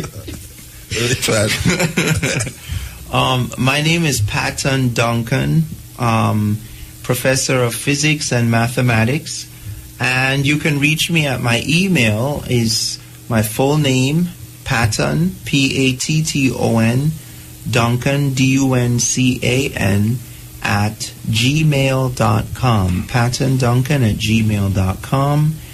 I don't know. I guess were we allowed to give our phone numbers over the? Yeah, man. You can't give a phone number if you don't want. If it's not private, I mean.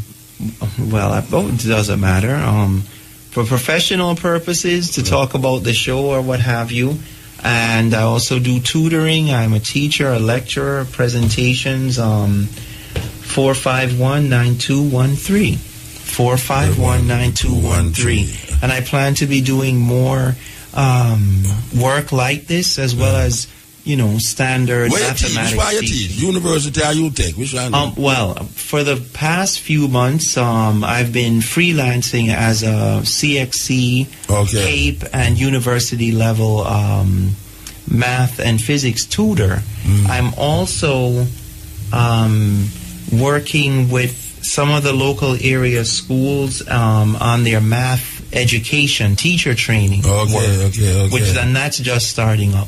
Yeah. And I will be teaching at the University of the West Indies next spring. So I've spent about 20 years teaching in the United States at the university and high school level.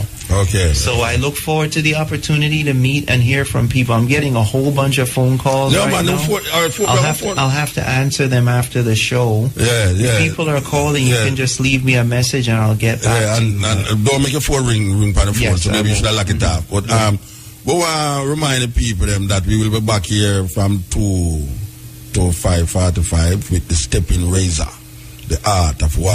And we want to tell the people that Jah Rastafari will be launching its new CD at the Red Bones October the 5th.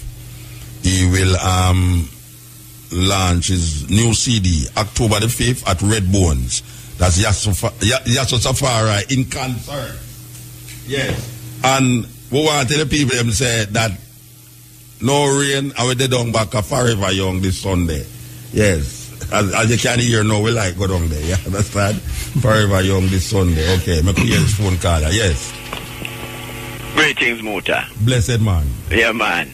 Powerful. I must hear up Professor Duncan. Yes, greetings. Because, Marcus Garvey said from 1927, that is science and technology we have to use to free up ourselves. Yes. No, I want you to look at it from this perspective. And is a thing where we learn in a school. Matter cannot be created nor destroyed, but can be transformed from one state of existence to another. Energy. Matter. Go on. Yeah. Matter. Matter cannot be destroyed, but it is transformed from one state of existence to the next. Okay. Let us look at water. Water, you freeze it, it becomes ice, it's solid. You add heat to it, come back to water, and more heat to it, it evaporates to water vapor. Go through the 3 stages of matter that we know. Okay. So, what the universe starts with, it is still there. It is just that it is moving from one state of existence to a next state of existence. Yes, and let me be very specific about that. The logic of cause and effect requires that if you have an effect, there must have been a cause. Now, what physics has done today with the same concept of if there's water, where did it come from? It must have come from a gaseous state in the sky, for example. So you have a cycle of transformation. Well, in contemporary physics, the notion is that the state that existed before the universe was in another dimension. This is actual physics. I'm not talking about Star Trek or Star Wars. Okay? And this is sometimes referred to as M theory.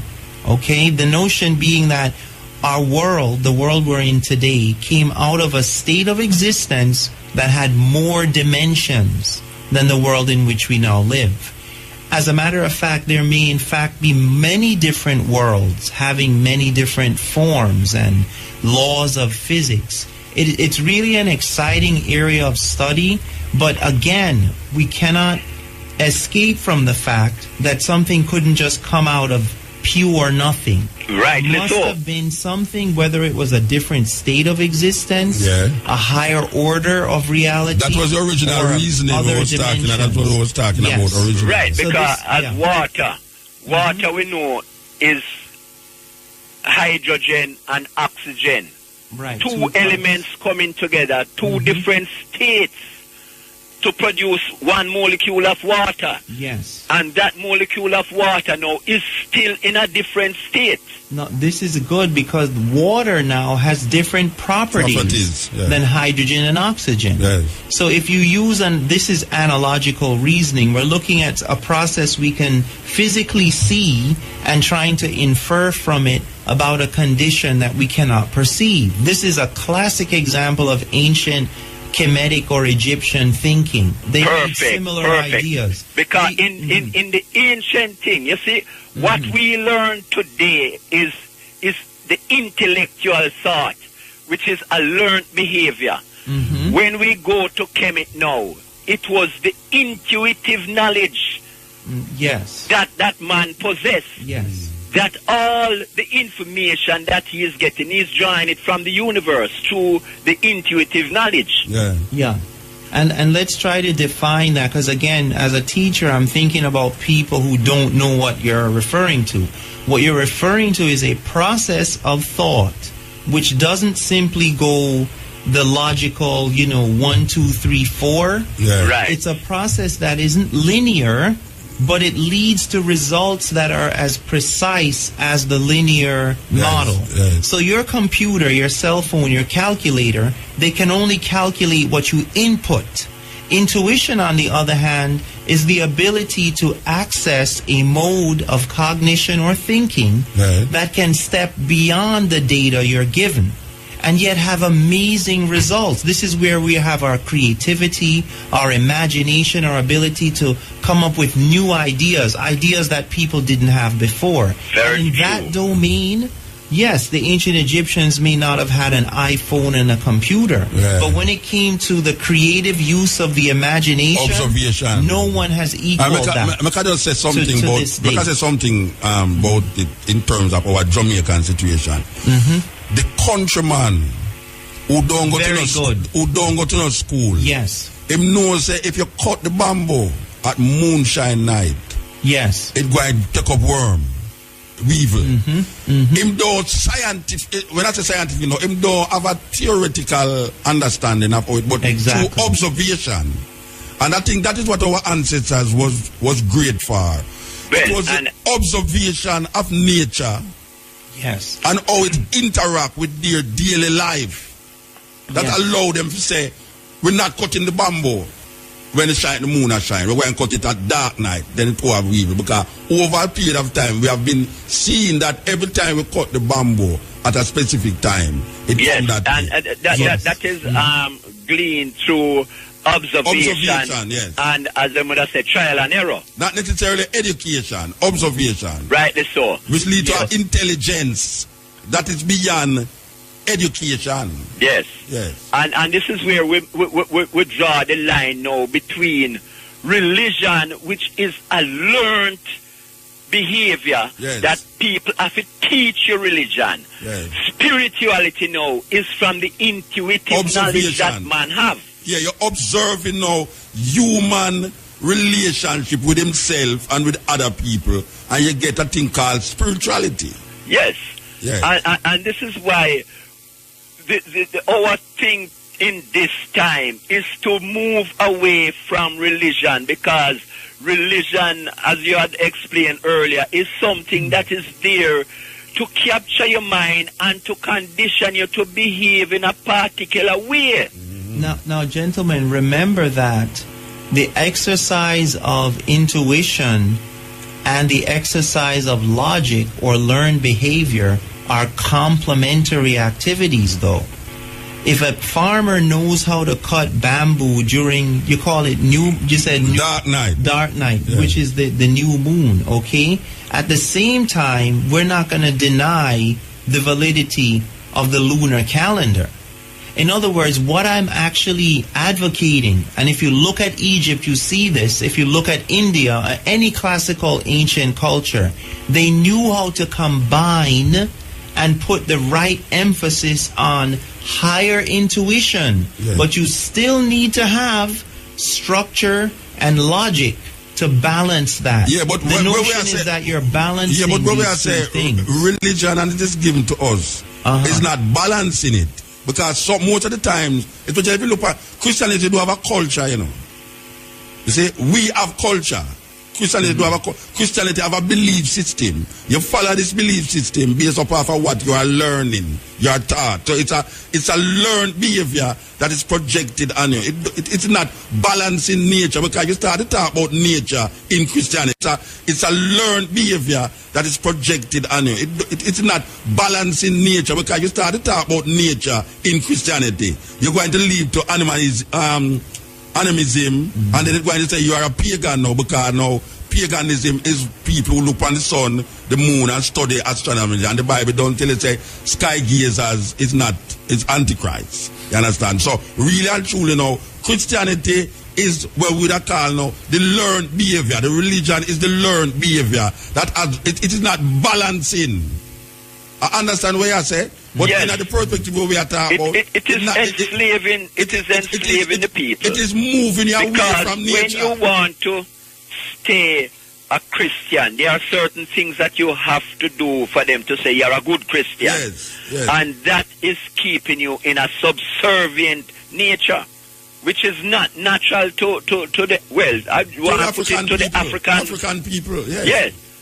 It don't balance you. Because first of all, it talk about Father, Son, and Holy Spirit, which don't have nothing to do with feminine energy. And there's no way you can deal with balance if you don't have a feminine energy that is connected to what we call the divine. That is why the Egyptian talk about Ma'at as a feminine energy.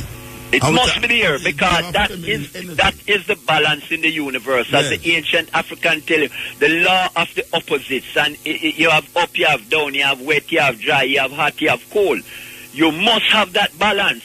And the ancient Chinese would call it the yin and the yang. You must have those balancing forces to create that equilibrium. Yes. Western idea of religion has not done black people especially any good to what we call now free themselves from the bondage of white supremacy. I'm afraid to say that, but it's true. White supremacy has manipulated our mind through the process of what we call religious ideas that has been perpetuated by the slave master for hundreds of years. The thing that the gentleman who called in earlier, you said it was a Jamaican farmer, the analogy you used about the bamboo. No, I've never called you. This I tell you. Yeah. I think it was you who made that. Yeah, I said that okay. The countryman don't go to no school, but through observation. And one thing about that I want to emphasize is we tend to reject too much our African heritage and the knowledge of the people who are not highly educated. Yes, that's what was coming to me also. Yeah. We need to begin to realize that there is a deep tradition of received knowledge, even within our Jamaican culture, that we are gradually losing for lack of validation of that heritage from a practical point of view. And so when we look at our students' poor performance, it's not because they are not European enough, you know. It's that we, as the society, are not validating their African heritage enough. And honestly, I know there are people who are in Jamaica who are not African. But this is not about your grades. I'm talking about the grades of the vast majority of Jamaican people in Jamaica, Africans. and they are African. I love all the other people too. We're well, we don't have to apologize to each other. That's what I said. But honestly, it's not apologetics. It's out of many one people. Right. We don't know so them exist already, you know. We don't know say in order Indian and Chinese and all them people. But we are talking about now the majority of black people in Jamaica is the problem. Well, you know, Muta, that is another thing we would have to go upon, you know, because anthropology have shown us that the original man is the African man, the original man. Is the That's African. correct. All of humanity comes from The African woman. From Africa, yes. Yes. That's where the first humans were recorded. Yes. Ethiopia to to have be exact. originated. Ethiopia to be exact. Exactly. Yes. So after that, man had moved all over the earth to populate it, and it's because of different environmental conditions. That give rise to the different races. The different correct. races. Yes. We That's know that. correct. We know that. Yeah, man. There's a powerful works with John Jackson, Man, God, and Civilization. Civilization. Yes. Yes. Yes, Virgin. Yeah, man. We know that. Give thanks. Give thanks. Yeah. Sex and race, too. Sex and race. Yes. All right. Value 1, 2, 3, and 4. Right. J.A. Rogers. Yeah, J.A. Rogers. Yeah, man. All right, Bless give it. thanks. Give thanks. Give that. Yes, this is the Cutting Edge on RFM. We're going there a little more from 2 to 5:45. We just go through the pieces I tried to connect and reconnect. You understand? It's all about reconnecting, you know. And if we who know don't try reconnect the thing, we have to carry the people them like everybody else, and we don't really want to carry the people them like everybody else. Because we know say there's certain things that will be said that is aggravating, vexation and all these things, but we don't care, we no business, you understand? We take it with bitterness in our mouth, and we take it with sugar in our mouth, and we don't eat sugar, so we have to use little cane juice and sweet it, you understand? And so it's there. So the reasoning is that if the proposition start wrong, the end result must be wrong. That's what it goes. Absolutely. That is the table of, what do you call it, the table of the table of contradictions. no, oh gosh, what my daughter call it. So anyway, Reductio ad absurdum. if the proposition start out wrong, the conclusion can't right. No. We understand that it's a mathematics, right? That's a mathematical truth, right? We know that there's a whole heap of propositions that start out wrong in the system, so we end up true.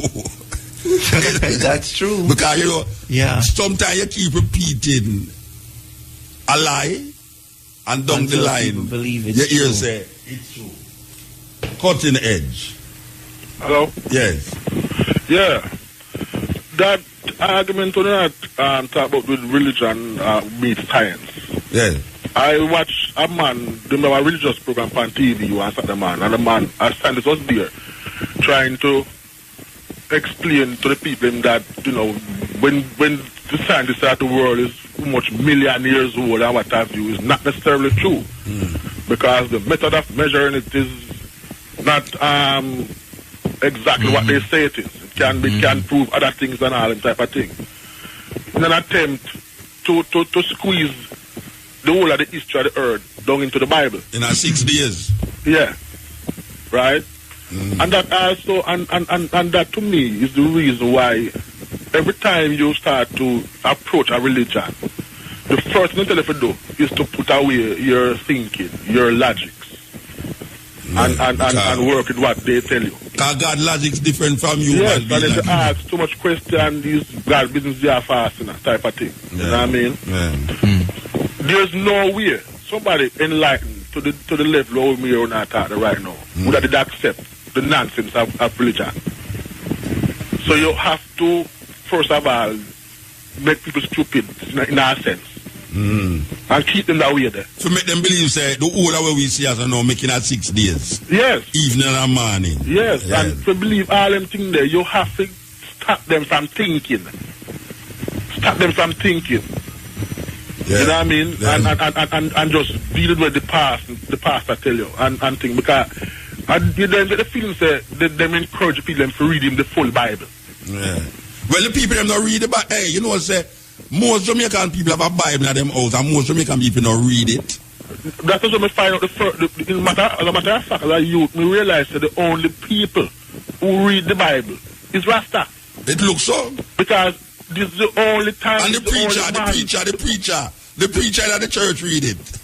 I know, man. I know and then that. tell them which part we want to tell them about. Let me just say something here. I know we might be just referring to the Jamaican context. Yeah, but Jamaica we are talking about. it's important for people to realize that most rabbis, the people who are responsible for the book of Genesis, so to speak, do not believe in a 7 literal calendar day creation. Yes, yes. So if I write a Adam book, and Eve. yeah. I mean, they interpret the early books of the Bible in a much different way than most Christians do. The Torah. Yes. Now, I'd like to know since how them explain, for instance, the morning and the evening type concept. Well, the terms, mind you, I'm not an expert on Hebrew, but what I have studied about this issue is that the day and the night are referring to what we would use the word epoch. An epoch can be any indeterminate, incredible length of time, for one basic reason. If the creator being, if there was no time, who was measuring the day and the night? This is the rabbi's argument, If the sun and the moon hadn't even been created yet, what defined a day and the evening and the morning? Where the light come from? Exactly. So what we're really... Yes. So what it is that in Hebrew interpretation, hermeneutics, they realize there are different definitions of time. Yes. There are different levels of temporality. Yes. And when you're dealing with the eternal and the temporal, you cannot collapse the two together and try to measure on a clock what the divine creative process was. Well, you want to know, is it a Christian teacher? Some people... This is exactly why religious people tell you not to think. No, but this is why I'm saying to you, about all these things. my friend, a rabbi wouldn't necessarily call himself unreligious. What I'm saying is that the interpretation of the text is being, to some extent, ignoring even the Hebrew. You can't have Muta write a book himself, you know. And then tell me that made it mean. They translated into China, and the man in Beijing said, this is what Muta said, and is not adequately schooled in Muta himself. Yes. Muta's culture, history. I'm making an analogy therefore with the Genesis and all the archaeology and all the things that have happened since then. We have to take seriously that the pursuit of truth is such a critical thing. Bring this knowledge to the people. Yes. I agree. No, I'm not telling anybody out there I know whether the one day was 10 days or 1,000 years. I personally don't know. I don't know enough Hebrew to come to that conclusion. And I would be dishonest to turn around and tell the next person, me know something that I don't know. I don't know. Well, what I know is not what I don't know. No. What I know. What do you know? I know that what is in front, what is in front of us now was not made in 6 days as we know. I agree. Yeah, I know that if you are dealing with a chronological idea down the line, the sun cannot be made after the plants. And according to the chronology of from 1 to 6. The plant they make before the sun. Exactly. I know that don't go so. No, I'm not sure how people respond to this question. The bones of the dinosaurs, right? Some people are claiming that they were put there so that scientists would be led astray. Who put them there? Into thinking that the theory of evolution. Yeah, but who put them there? Maybe... I don't know. I cannot say. But this is exactly my point. The point. Religion tends to encourage people not to think logically, not to think at all. And again, not every Christian, anything at all. Not every Christian who interprets Genesis agrees with this 7-day literal interpretation either. Most Christians. Most people are Jamaican. Okay. Look here. Most Americans. This is a USA poll. Most Americans believe that Joan of Arc is Noah's wife.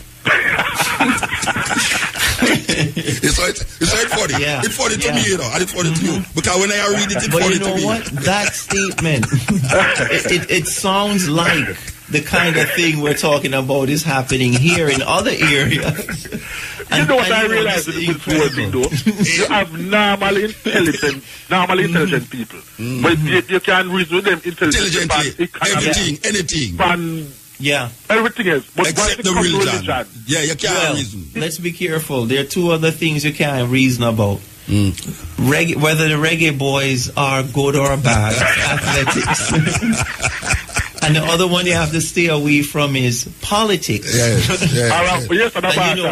a man will give up in political idea quicker than we give up in religion. Look, man, I tell you, my entire family, my wife, my sister, my mother, my daughter, all of them are Christian. Okay. And they are all educated people. And I can reason with them about anything, any subject, except that religion. Science to anything else, but no mental religion. Yes. Because it's only an fall apart. Because when it's at the time, dangerous thing, brethren. It sounds so ridiculous to me that we start to laugh and then they start quarreling because they must be after them. Dangerous thing, man. That very dangerous thing. They have over the people. It just no matter for logic. Yes. Anyway, give thanks, brethren. Thank you. Yes, Papa. That's a serious thing. Yes, it is. Very serious thing. But I think that the thing you said about Joan of Arc and Noah's Ark, that's classical. Is the first you hear that? This is the first I'm hearing that one. Most Americans believe that Joan of Arc is Noah's wife. So you must know, say, and most Americans have Bible, you know. And it's the same thing with Jamaica, you know. Most Jamaican people have Bible in them house, you know. And yes, when you start to tell them something, and them say, you're a Rasta, you're a Bible, you read it out there. You know what time people tell me, say, Muta, you need to have no own Bible, you know, so that not my Bible. Yes. But a King James Bible, may I tell you about. You understand? Anyway, cutting edge. Yeah, Muta. Yes. Yeah, man, over the years, boy, yeah, going good because you come like a teacher, we have a bus on if one side of Babylon, well, they listen to you, like from what you have about the place. Yeah. And the bridge in them is a Duncan, am I going good? Yeah, man. Yeah, I respect him as a Duncan, man, it's like a great educator, you know? It's just that him kind of... It can't go biblical. No. The biblical is not the problem, you know. It's a try balance between him being who him is and don't want to make it sound like who him is not. Yeah, man. I think Muta is gonna have to lend me his bodyguard when I leave the studio. No, man, watch out. If me don't have no bodyguard, you don't have one. Me drive my own car, you know. I'm not worried then. I'm me drive my car, you know. But I'm me drive my car. Ask anybody in Jamaica and them see me. Me no walk with 500 man behind me, you know. Yeah, Muta is a fearless warrior. No, man, I joke, man. Yeah, but I tell you that, say. You know what? I think at the end of the day, Jamaicans are still people who love the truth, even if they hide and whisper it behind Miss Matty. Them want to hear the truth, man. Them want to hear it. Them trust for the truth in them, Mr. Duncan. I mean, them are searching, man. I want to say a good thing to you, Mr. Duncan.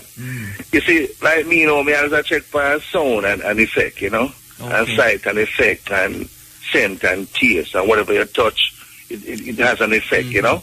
But the effect can be very defective still, you know. So then when we hear like a sound, like we say, a word of believe, you know. And check out the meaning of believe and the effect it have on the brain. I want a serious problem that cause, you know. Yeah, because you want no, you see, you know, it's clear. You see, believe is just a thing like you accept to be you accept it to be a truth, a possibility to be a truth, and then you know no proof. You know what I mean? So no evidence. No evidence of the Muta, you know what I mean?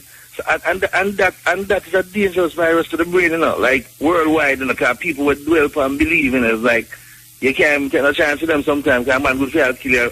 I wouldn't find out down the road is all a mistake he make, you know? You just look like a man, you know?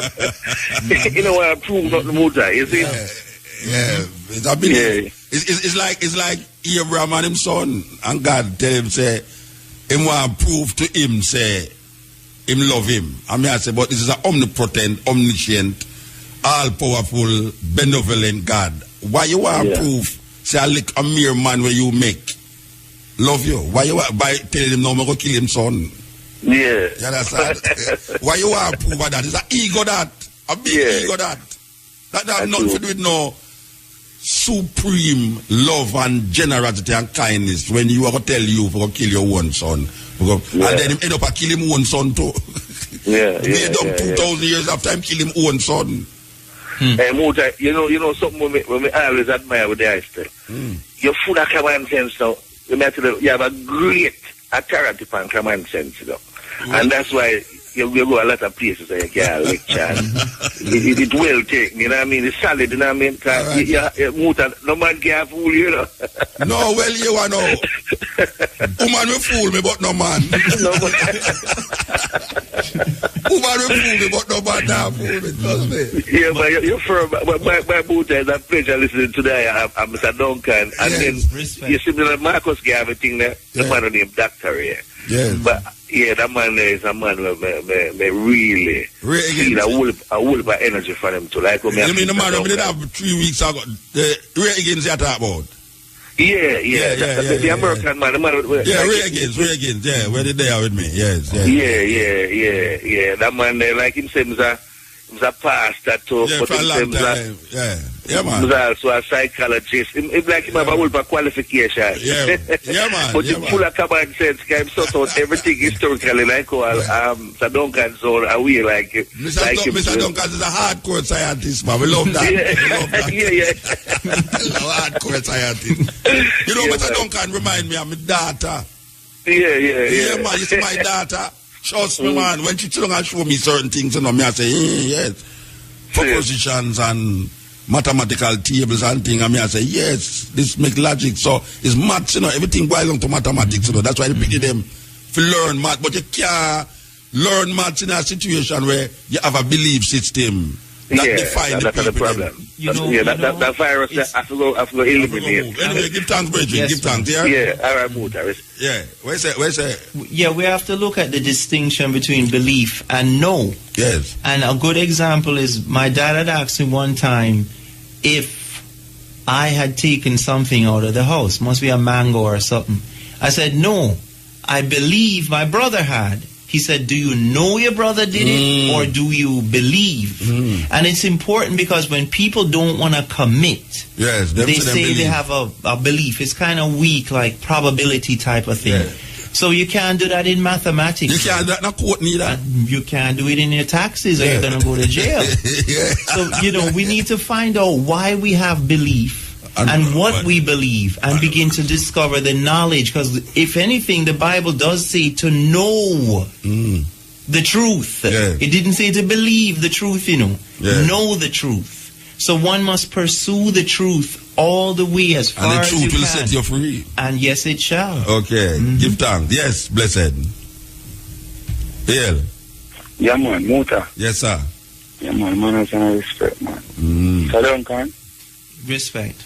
Yeah, man, you sound like you're a Christian, though, man. I'm not ashamed to say that I am. If it's not the Christian here, so the man is a scientific nerd. Different religion thing. Yeah. But I just one thing I say still, no, first time caller still. Here's where I listen to it. And we are youth. It's still a youth still, but you know, we early 30s now. But we are listening to it and we love the contribution. We love the whole thing we had. If I know you more while we not met, with them a teacher, we can't hold them from that. Yeah, man. So I say differently.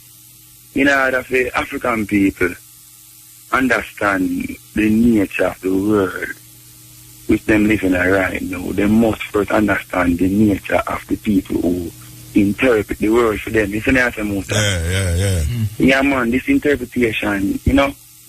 Yeah, white supremacy. Yeah, man, white supremacy. Yeah, man, the most persistent problems confronting Africans right now. So, at the interpretation, so I don't know if you don't understand that. And this interpretation is detrimental to it. You see me as a perceptions and after reality, you know what I mean, it's depict. You know, them other. Right. Yeah, you know what? It's good. I'm sad that his call went off, but people think they see with their eyes, they see with their ears, you know. And whoever controls what goes in your ears controls what you see out of your eyes. Of course. The words we use define the limits of what we perceive. And what the young man just said is the essence of the problem. Because as I begin to free myself from the limiting definitions, the world I see around me looks different. Of course. Now you're moving from one dimension to a higher dimension of mind. So the man says, for change the world, you have to change yourself. Yeah. But you know, the only way you're going to change yourself, you have to get the dictionary that this stuff did your ears out. Yes. Yeah, you can't change yourself without changing your mind. Yes. People change yourself by getting a facelift or they use bleaching cream. The only way you can really change your true self is to transform how you think, how you relate to people. Yeah. Yeah. And by the way, we just talked about the Torah a while ago. Yes. We grew up to believe says Moses right that, you know. That is what we are taught. Yes, in the Bible show you same couldn't did write it. If people really actually read it, Deuteronomy, they will realize him couldn't did write it. And furthermore, most of the man them we hear write in the Bible, them couldn't did write it because them are talking in the third person. Nobody writes something and talk in the third person continuously. Understand? If I am writing something about myself and my experience, I don't write it in the third person. Understand? So we have to even look on that energy when we talk about the reality of the situation. All right, you see, we come here with a culture, you know, and them take out the culture out the way and give you a belief system. You know, see it. So most people now fight against African culture because the belief system them don't allow them to live out the African culture. But think about it. What would you do if Rasta started to bleach? In other words, no one wants to be the outsider, you know. So when you get rid of the culture, belief is good. Because now you have something you can lean on and become part of a group. And that's the danger. You have to find out whether what you're doing is based on group think or you think. The I is thinking. Or is it a group that you're trying to conform to and not really know? Jim Jones is a good example. I know. Communist Russia is a good example. The Middle East, a lot of the countries there are a good example. Yeah. Bleaching cream is another good example. Because the beautiful black skin that I see on most of our women, I come back to the country after many years of study abroad. I'm seeing even the boys, the young men, are bleaching, and not because they have a blemish. I'm talking about down to the stage of looking like albino. I'm shocked. I was shocked years ago when I see women that cream them here. I don't know and I press them here. I don't know the difference between. It's just another stage. It's the evolution of self-hate. Cutting edge, yes. Yeah. Blessed man. Blessed mother. Yeah. Yeah. Me listen. Blessed Mr. Duncan. Yeah, man. Yeah. I listen to the program and very interested because me have a book named Stolen Legacy. I think that you me did buy it from in a movie. Yeah, man. Story. I see you book, man. Me I write a poem about the book then. Alright, well, the same atom and them thing the way Mr. Duncan talk about it. Tell about it, say the Egyptian first come up because the Egyptian is the mathematical people them of the earth, you know? Yes, and we are Jamaican youth, we are Jamaican, but Jamaican youth, if it was looking from maths from an African historical perspective, void of this religion that is giving us, more picking with our past maths. Yeah, man. See? So, when you come, you see the TV where you talk about the moon where farmer, I mean at the highway I tell about the guy where the man plant the thing them from the house stuff in the tank and them thing there. Out of Portmore. Yeah, the banana. Yeah, alright. Well, me as a youth go up with my uncle where at the moon we work by. Yes. See, and me look while this evening me look on the moon and me see the fog around it and me look on me little brother and say, you know, say water there around the moon and see they turn down so we soon get rain. Rain never fall, yeah, man. Yeah, so and them things that we grew up and we study, it's a thing where from ancient history where we know that from long time. But it's that the African them did do, that them did know certain things. It's not because them did go on a big school, you know. It's observation of nature. Yeah. Teach them. Yeah, we know say it rain a go fall because we see ants are moving egg and them things there. Yes. We know the knowledge of nature. Yeah, man. We and nature becomes one, so we know how earth generates and them things there. Function, how certain things nothing do because that are going to happen and certain things we do. And certain leaf give. Alright, you see all evil, the presentation of herbs to sickness is a continuous observation, you know, when man, hey, watch a man. Me have a Chinese medicine, you see? Yeah. Where how the Chinese medicine go is that, look here, I mean, I ask somebody this because it happened to me right now. I have a cut on my foot. I'm actually dropped on my foot the other day. I mean, just throw it on it and the next morning, it just seal up the cut. I use that years now where a youth get stabbed and my lady just call him and just put it on him and him thinks there's some obvious business to put on him. All right. You're the Chinese man, them find out about the thing now, right? Yeah. Them are in a place where them are kill snake and every time they chop the snake, them realize the snake not dead. Them come back the next day, them see the snake, them they stay away. Them, you know what? The snake, them when them get the chop, them eat the bush and them rub against the bush. Yeah. When them go in the bush and crawl upon them foot, yeah, them rub against the bush and them go away and the bush heal up the cut. Yeah. And the Chinese man, them sit down and observe this thing, you know. And I say, but wait, I the same snake, them come back continuously. Go on. And over a period of time, them observe and realize, it's this bush that is making heal this. Them. Heal them. So you know the Chinese them though?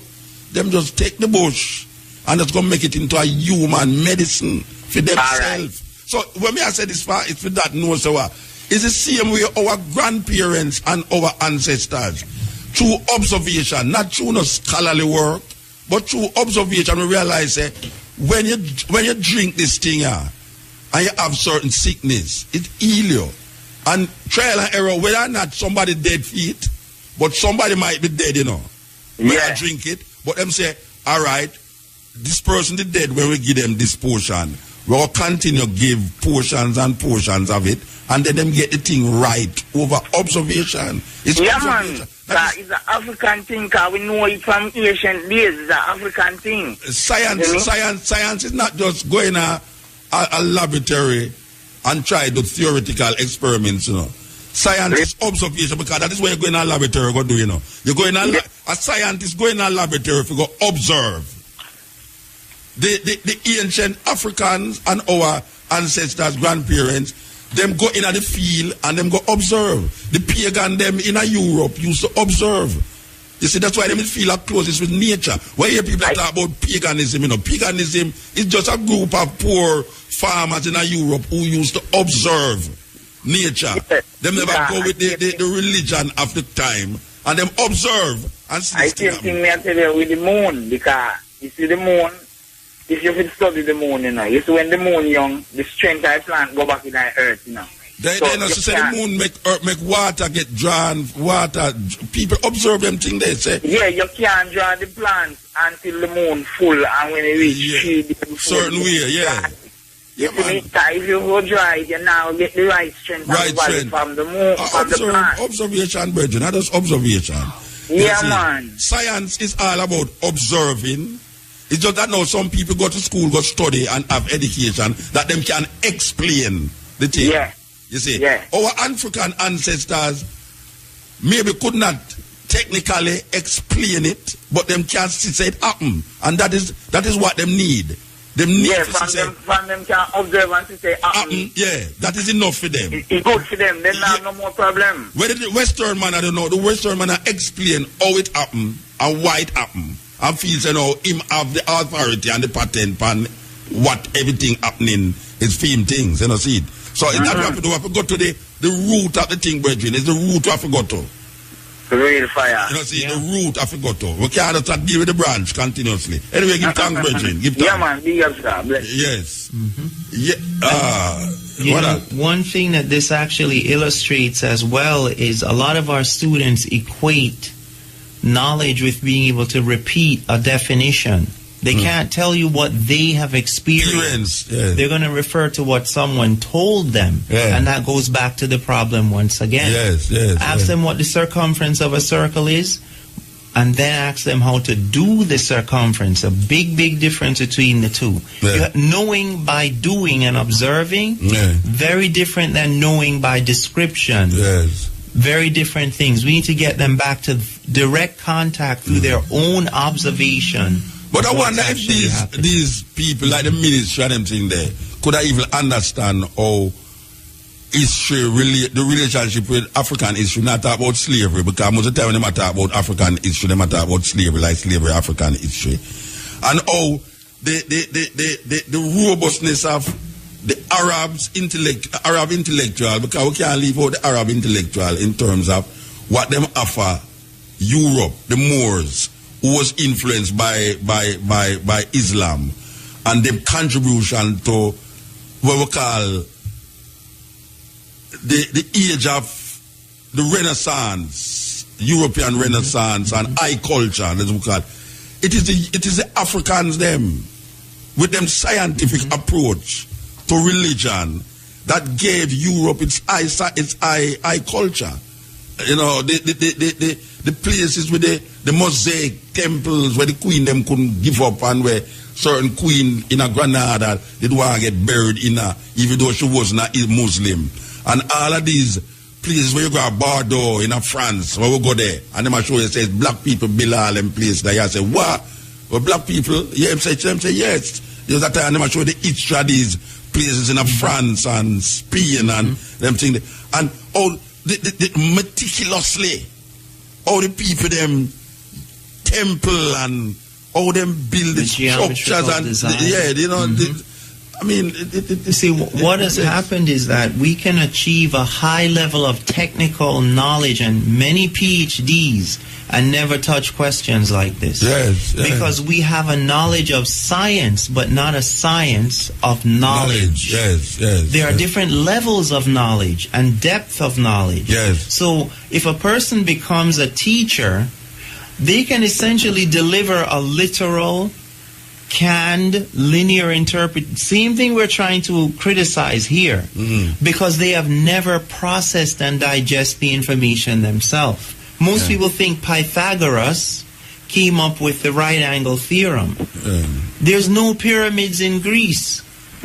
How could you give the invention of a technology to someone who went to a place to study? For 20 he did not years. come up with it. For exactly. 20 years, I'm studying there. Yeah, but a lot of teachers would say, okay, let's suppose that is important. Why do the students need to learn that? They need to learn it to see how knowledge has changed over time. And that knowledge has forms that depend on culture too. And not only that, it places them in the origin of the knowledge. That's right. Yes, as a people, it places them in the position where they can know, say, these are the same people, them looking like you, where you come from, did create this energy. Step in, cutting edge today. I step in ways, I would there about a cutting edge. Yeah. You're blessed. Yeah, again. I tell you something. You have some people in this country who don't want to learn nothing. As a little youth, one time I try to teach some people, because you know, I was saying in Jamaica, we say with the moon having water, when they say a rainbow around the moon. Well, I learned my physics and thing, and I teach them, but there's no such thing as a rainbow at the moon, because the moon having no water. I explain to them, says the cloud in front of the moon, between we and the moon, we are the light, yeah, and let us shine to the water, the cloud.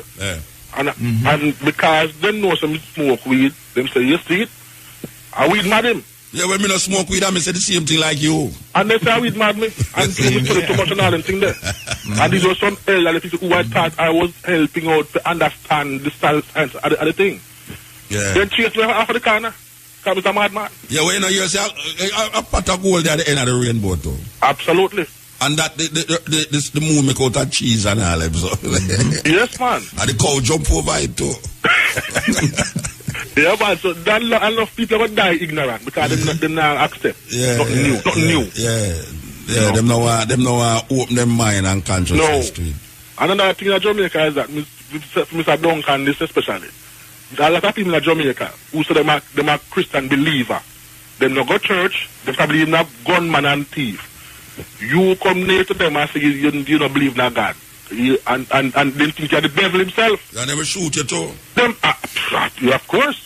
Can you not trust them? Not like you. You something wrong with them because you can't believe in God. You have to have morality if you believe in a God. Right. And so these people are God. You can't have morality without a God. That is where them put in their mind. So you can't have morality without people are saying not have morality in them behavior. Yes. But when you look on the history, of the church. Yes. Really? Yes. Where morality there? But as I said, no, you mix it because it's out of religion, all wars and all kind of problems come from. Most wars that have been fought maybe they are being more Christian than I thought. Yeah, maybe that is Christianity. Maybe that is Christianity. That is exactly what with no disrespect to Mr. Duncan, but maybe that is Christianity there.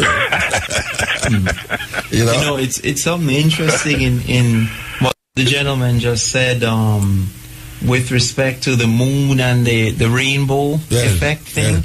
Yeah.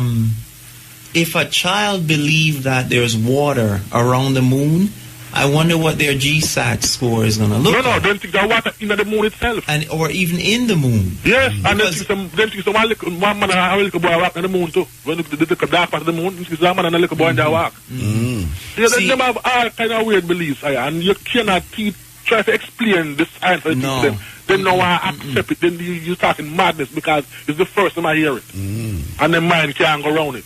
But this issue goes very deep, because if I asked my students once if something can float on water that's too heavy, right? Yeah. They said no. But I said, you don't see how a boat can float. That's how we taught them about the principles of hydrodynamics and based on the shape of the boat. Then a student asked me, now this is a physics class, okay?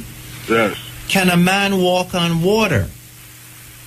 See, as a physicist, I would have to say no. Exactly. The only way you could walk on water you would have to find a way of displacing enough water to hold the weight of the person's body, which would mean that most of them would be submerged. Exactly. So the follow-up question, of course, was... No, this is going somewhere. Yeah, the man said, how did Jesus walk on water? And the honest answer of physics is either A, we don't know, or B, it never happened. So if a person is going to subscribe to any, including spiritual beliefs, not just religion alone, science is not going to allow any assertion that hasn't already been proven. Now, you could say maybe there's some technology in the far future that would allow for that. Yeah. But you're not going to be a rational person and tell someone that you can walk on water. Yeah, well, belief can do anything. Exactly. Not only that, you know what? The church's response is that it was a miracle. Yes. Now this comes into a different category now. Of course. The classical definition being a suspension of natural law by the intervention of supernatural divine law. Then. Yeah, supernatural. So listen, the difference between magic and miracle. All right, so I'll come to that in a second if I know the answer to that. So therefore, now science says we're not part of that discussion anymore. Because in physics, there is no other law but natural law. And what Europeans mean by that, and I'm very specific about that, they mean it has to be measurable by the 5 senses, and there are only 5. Now, if you're in a cosmology that allows for other senses, or says that there are other laws that are natural, but they're not the laws that most people think about. You see how this problem is bigger than how people usually define it? What if there are other laws of the universe besides the ones that we've been talking about? Well, you see, the proposition now is if. What if? Yeah, because I'm saying we shouldn't assume, because we only know about, let's say I only know about Kingston, right? Am I going to then say that what's going on in Harlem is pure dream and hallucination? No, you can't say you know, but you cannot limit what you know to what you have observed either. That's the point I'm making. Yeah, Do not limit yourself to the known and claim that the unknown doesn't exist. Yeah, but you see, the ridiculous don't exist either. The ridiculous don't exist. We're not allowing for the ridiculous. Yes. What we're seeing is not something like, okay, I'm going to walk out of here and walk on the ocean outside. 5,000 people can't eat 12 fish and 4 barley loaf. Whether in this time, whether in a time to come or not, 5,000 people cannot be fed with 12 fish and 4 barley. That's why most religions call that a miracle. Yeah, but what I'm saying it's, that no, it's not magic though. No, but what I'm saying no. Well, him ask you what is the difference between magic and so coming to that question, a miracle is the intervention of divine law. Intervention. So the notion is that there are two levels of law then, divine and natural. Yeah. Magic would be an assertion that something can have an effect without a cause. Yes. I could literally just say bird and a bird just appear.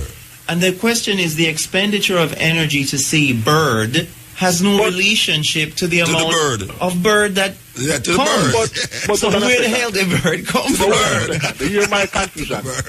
So I don't believe in that still. Hear my confusion. How about you believe in that? I don't believe. You know what I believe? Hear my confusion now. It Hold sounds to me like say when. Brethren, just one. Hold on. I'm gonna act like cutting razor right now. Cutting it. Sorry. I believe that there are other laws and forces, just as we've been discovering new forces and laws in just the last 100 years. Yes. There are other. We don't know everything there could be to know about the universe. That is what quantum physics is about. It's pointing us in that direction. Exactly. Yes. So for me to then say, okay, it is impossible, is wrong. That's not scientific either. Well, many people, a guy attacked me in the first show because he thinks science means once we know this model, there's nothing else. Yeah, well, so we are bringing all this stuff about the mind and all that. I can say something about what I know. I can tell you something about what I know. I know that a 500-foot boat is not real. Noah's boat. A 500-foot boat could not hold a pair plus 8 of every other kind of unclean animal. Because I remember say it's a pair of every animal plus a 8 of unclean animals them and 8 people in it. I know. Said no go so. So we have to look on the story in a different light. We have to use it as a mythology. And mythology is not a lie. Mythology is just a way now to understand a thing from using figurative language or metaphorical language to design the reality of the thing. And so, honestly, that is how it should be interpreted. Yeah, but you see, if you cannot don't look tell at it that way, you're crazy. So which Christian? We not talk about theologians now and people who is in the hierarchy of the thing. Right. About the Norman, Jamaican, everyday American from Mississippi, from Louisiana, from New Orleans. Which of these people is going to tell you, say, this thing is not real, not literal? Honestly, most of them probably haven't even read it. No, but it's them hear about it. And they have not read. No, they've heard about it. Joan's wife? Noah's wife, Joan husband. And they probably watch a movie too. Of course. But if you ask them if they have read and really thought about it, the honest answer would have to be no. Of course. That's why I say most people. And so why are they doing this then? Imagine that. You know why why happened? It is not a sign of either science or any real form of spirituality not to read the book that you claim to believe. You know what happened? All right. The brethren said, you see, if you move that book there, it just move that book there, most people spirituality get weird. Them not have nothing to refer to. Them not have no natural order. Them not have no human perspective. So you just take away the book from them. You shake them very foundation. There's nothing is there for them to hold on as themselves. So everything where them base them foundation upon is based up off of this book. And how them view the book is the word of God. Literally. Yes. Literally. Yes. Like Bob Marley words and Luciano words and them man, it's not the word of God, you know. Because it's not written. People write it. My poetry is not the word of God, you know. Because it's not writing in the Bible. And the inspired people write it. Yes. The Psalms, them was written by some murderers and killers who kill people. And I take pick their head and I dash against the wall and all them thing there. And I take the people, them, pick women, them out of the city and rape the woman, them, and kill half of them animal and them thing there. And them say, God tell them to do that. Yes. God tell the people them to do that. This benevolent God, how the hell I could have really accept that as a real situation? Eh? How that possible? How that possible? But well, I suppose if you're desperate enough to find some kind of hope in some tomorrow world or some next world. Yeah, you will use it. You will use because it. You have to say that there must be someone better than yourself. We never live in some kind of harmony and what have you and utopia and all that type of thing. There's no way. Most people with affluence don't accept religion so readily. No. A man have to go realize. Did you say acumen or affluence? Affluence, people, rich people. Well, but enough of them don't accept religion so readily. I think people who have common sense or who think carefully, as we were saying earlier. And common sense is not a very common thing. Brother, accepting something simply because you should accept it is not a sign of intelligence at all. Absolutely. But common sense is the most uncommon thing in the world. I don't think that someone who accepts a premise just because they shouldn't be someone you should trust even to give you directions down the street. I am not. And I'll remember the top scientists throughout history, even going back to ancient Egypt, all of them have subscribed to some form of spiritual premise, whether it was religious or whether it was something on a more, shall we call it, universalistic, the notion that there's an intelligence that's guiding reality or what have you. That in itself... Well, I'm not going to comment about that.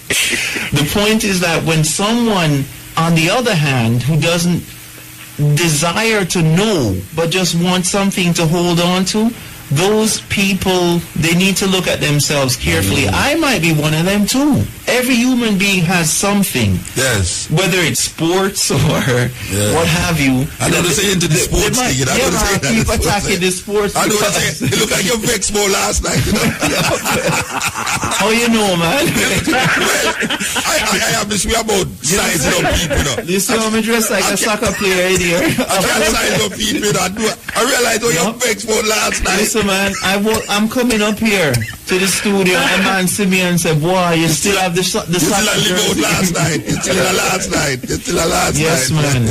But it's human to need to hold on to something. But if we're going to find the truth and build a world that is more sane than the one we're living in now, we have to hold on to truth too.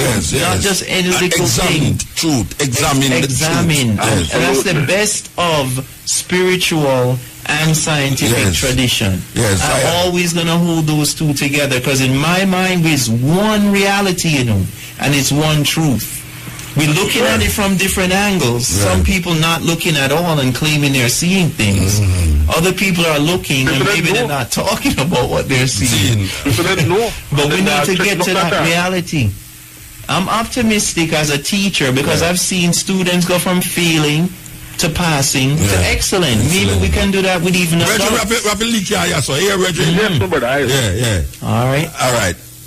Look, I ask you a question, and this is something where we are grappling with in my mind.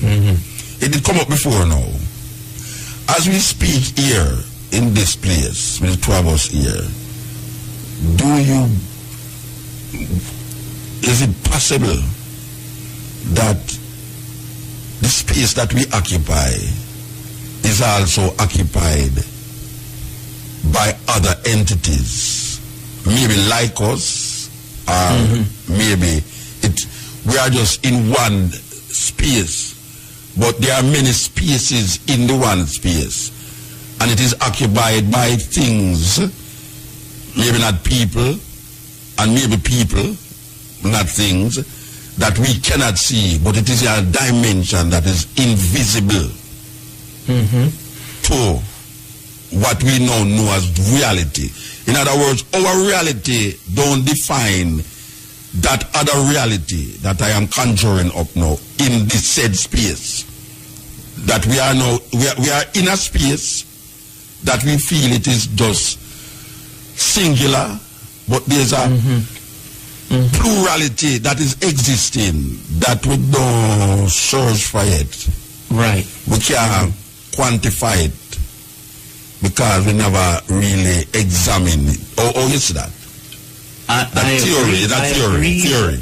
That is the position of physics today as well. It's the multiverse theory. What kind of multiverse? Maybe I should have teach at university. No, because listen. Maybe I am Emotep. Well, you could maybe be. I'm Emotep. You could be. Because so wait, the way you call it, the multiverse theory. Multiverse. And okay. People used to think there was only one world, the Earth. Okay. Long ago. Yeah. Then they realized there are planets. Yeah. And you keep moving from there until finally we thought we had, the real truth now. There's the universe. Universe. One verse, if you will. Yes, yes. Well, after quantum theory, when they realized that the states an object can possibly be in, possible states of being, are simultaneous, but they are not in the same space, if you will. In other words, the amount of energy in any system allows for this cell phone, for example, to be in this room right now and in many other, but we're not perceiving those because they are discontinuous with us, if you will. To be involved in a space is to conform to the variables that define that, if you will. And some people call that a matrix. So on to the planets. This, all right. Maybe it's moving like the planets. Because the planets is in the same area, not space maybe, but in the same area revolving around the sun, but it is occupying different space. Not place, but different space. Think about it like this. Suppose you chose yesterday not to come to the studio today. This event would not have occurred, right?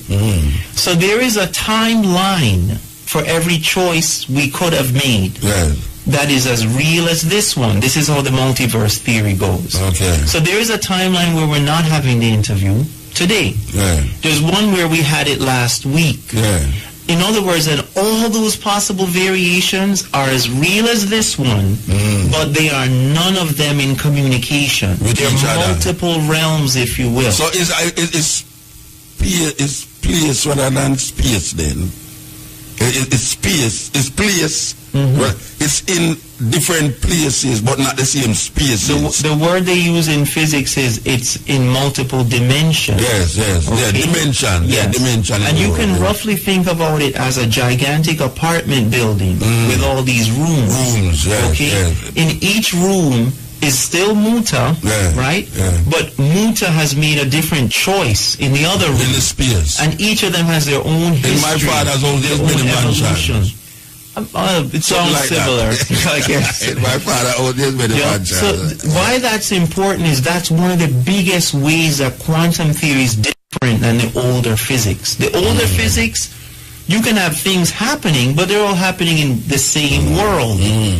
Quantum theory, there are potentially an infinite number of possible ways things could have been different than they are now. And in mathematics, they had to come up with a whole new way of thinking about the world. A world of plurality, dynamic transformation, instead of this like one dimension view. And you know that this has to have powerful implications. All right. The powerful implication that I am getting to is that if there's such a thing, then therefore, what happened yesterday don't go on. In other words, if that's right. What happened yesterday, maybe we can go back and evaluate what we did yesterday in the reality of the saying, not just in the thought, but in the matter, not in just the energy, but the matter itself, where now we can, we'll call it, go back to the future and maybe change it. Well, let me but I don't know if you can change it. You're moving so fast right now that you're time traveling. I think you left most of the audience. No, you don't know that. No. No, I'm not. No, you just tell me so that most Jamaicans don't understand physics and them not. But it's me not talk about physics. No, me talk about science fiction in my mind. Before we get to the issue of like time travel, which may be possible according to physics, the question of time now, we used to look at the past as gone, and the future as kind of like a vague thing. It could become. Yeah. According to physics' view of time, all times are, if you will, equally real. Yes. The past, the present, the future are not changing. Yes. It's an illusion that we are actually going from the past to the present to the future. It's the same place with that. In according to the laws of what they call temporal evolution or the time evolution of a system, they are all, if you will, simultaneous. Of course. Now, what that means is that the future tomorrow has already happened in a sense. Yes. And the past is as close to you now as the present. Yes. Now, the word in physics for this is space-time continuum. That's what that actually means. It's not divided. There's no sense that the past is just a dark... It's human beings that create that idea. Human selective perception makes it appear that there is something called the movement of time. Time doesn't move. No, definitely it could be not. said that we are moving. Yes. Because the universe the sun not hot is we hot.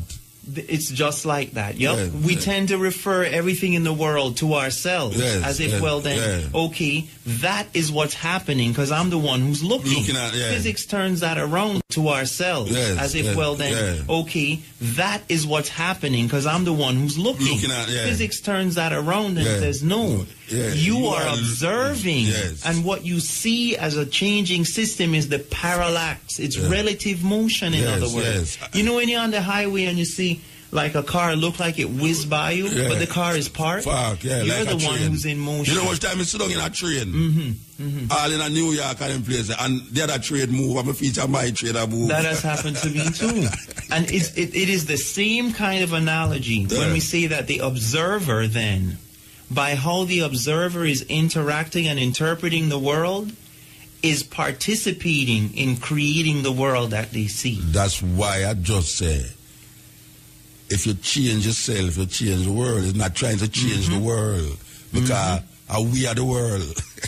And I would agree with that. We are the world. I do. You can't go around the place and try and change this or that, change that. Change yourself. I mean, here's a very good example. We claim, right, our students are having trouble in math. You know, most Jamaican children have a cell phone that they can text with. Maybe they can't watch a movie. Not every Jamaican child, but I'd most. Say most. Okay, good. I like that. And you notice how digital and live have made it easy for people to text. It's becoming the dominant mode. Instead of calling, Can you explain how is it we teachers have not yet used the cell phone now as the new medium of learning instead of complaining about it as somehow invading the classroom? Use it. No, use it because the TV, you know, there was a time when television was considered the invading army. The radio. No, it's part of the family. Yeah. It's all like eat dinner with you. Yeah, you know, a lot of people couldn't eat or sleep unless a TV or radio is on. The whole night, I couldn't sleep with a TV on. Me can't sleep with it because when me can sleep, I realize the TV and me get up and lock it down. I wake up with half of the TV in my head and half of me in my head. Well, you know, so this is a cutting edge and I and believe you me, we don't play no music tonight except 2 music or they have double, so we don't mind it still because it's all about the information and about the difference in understanding things.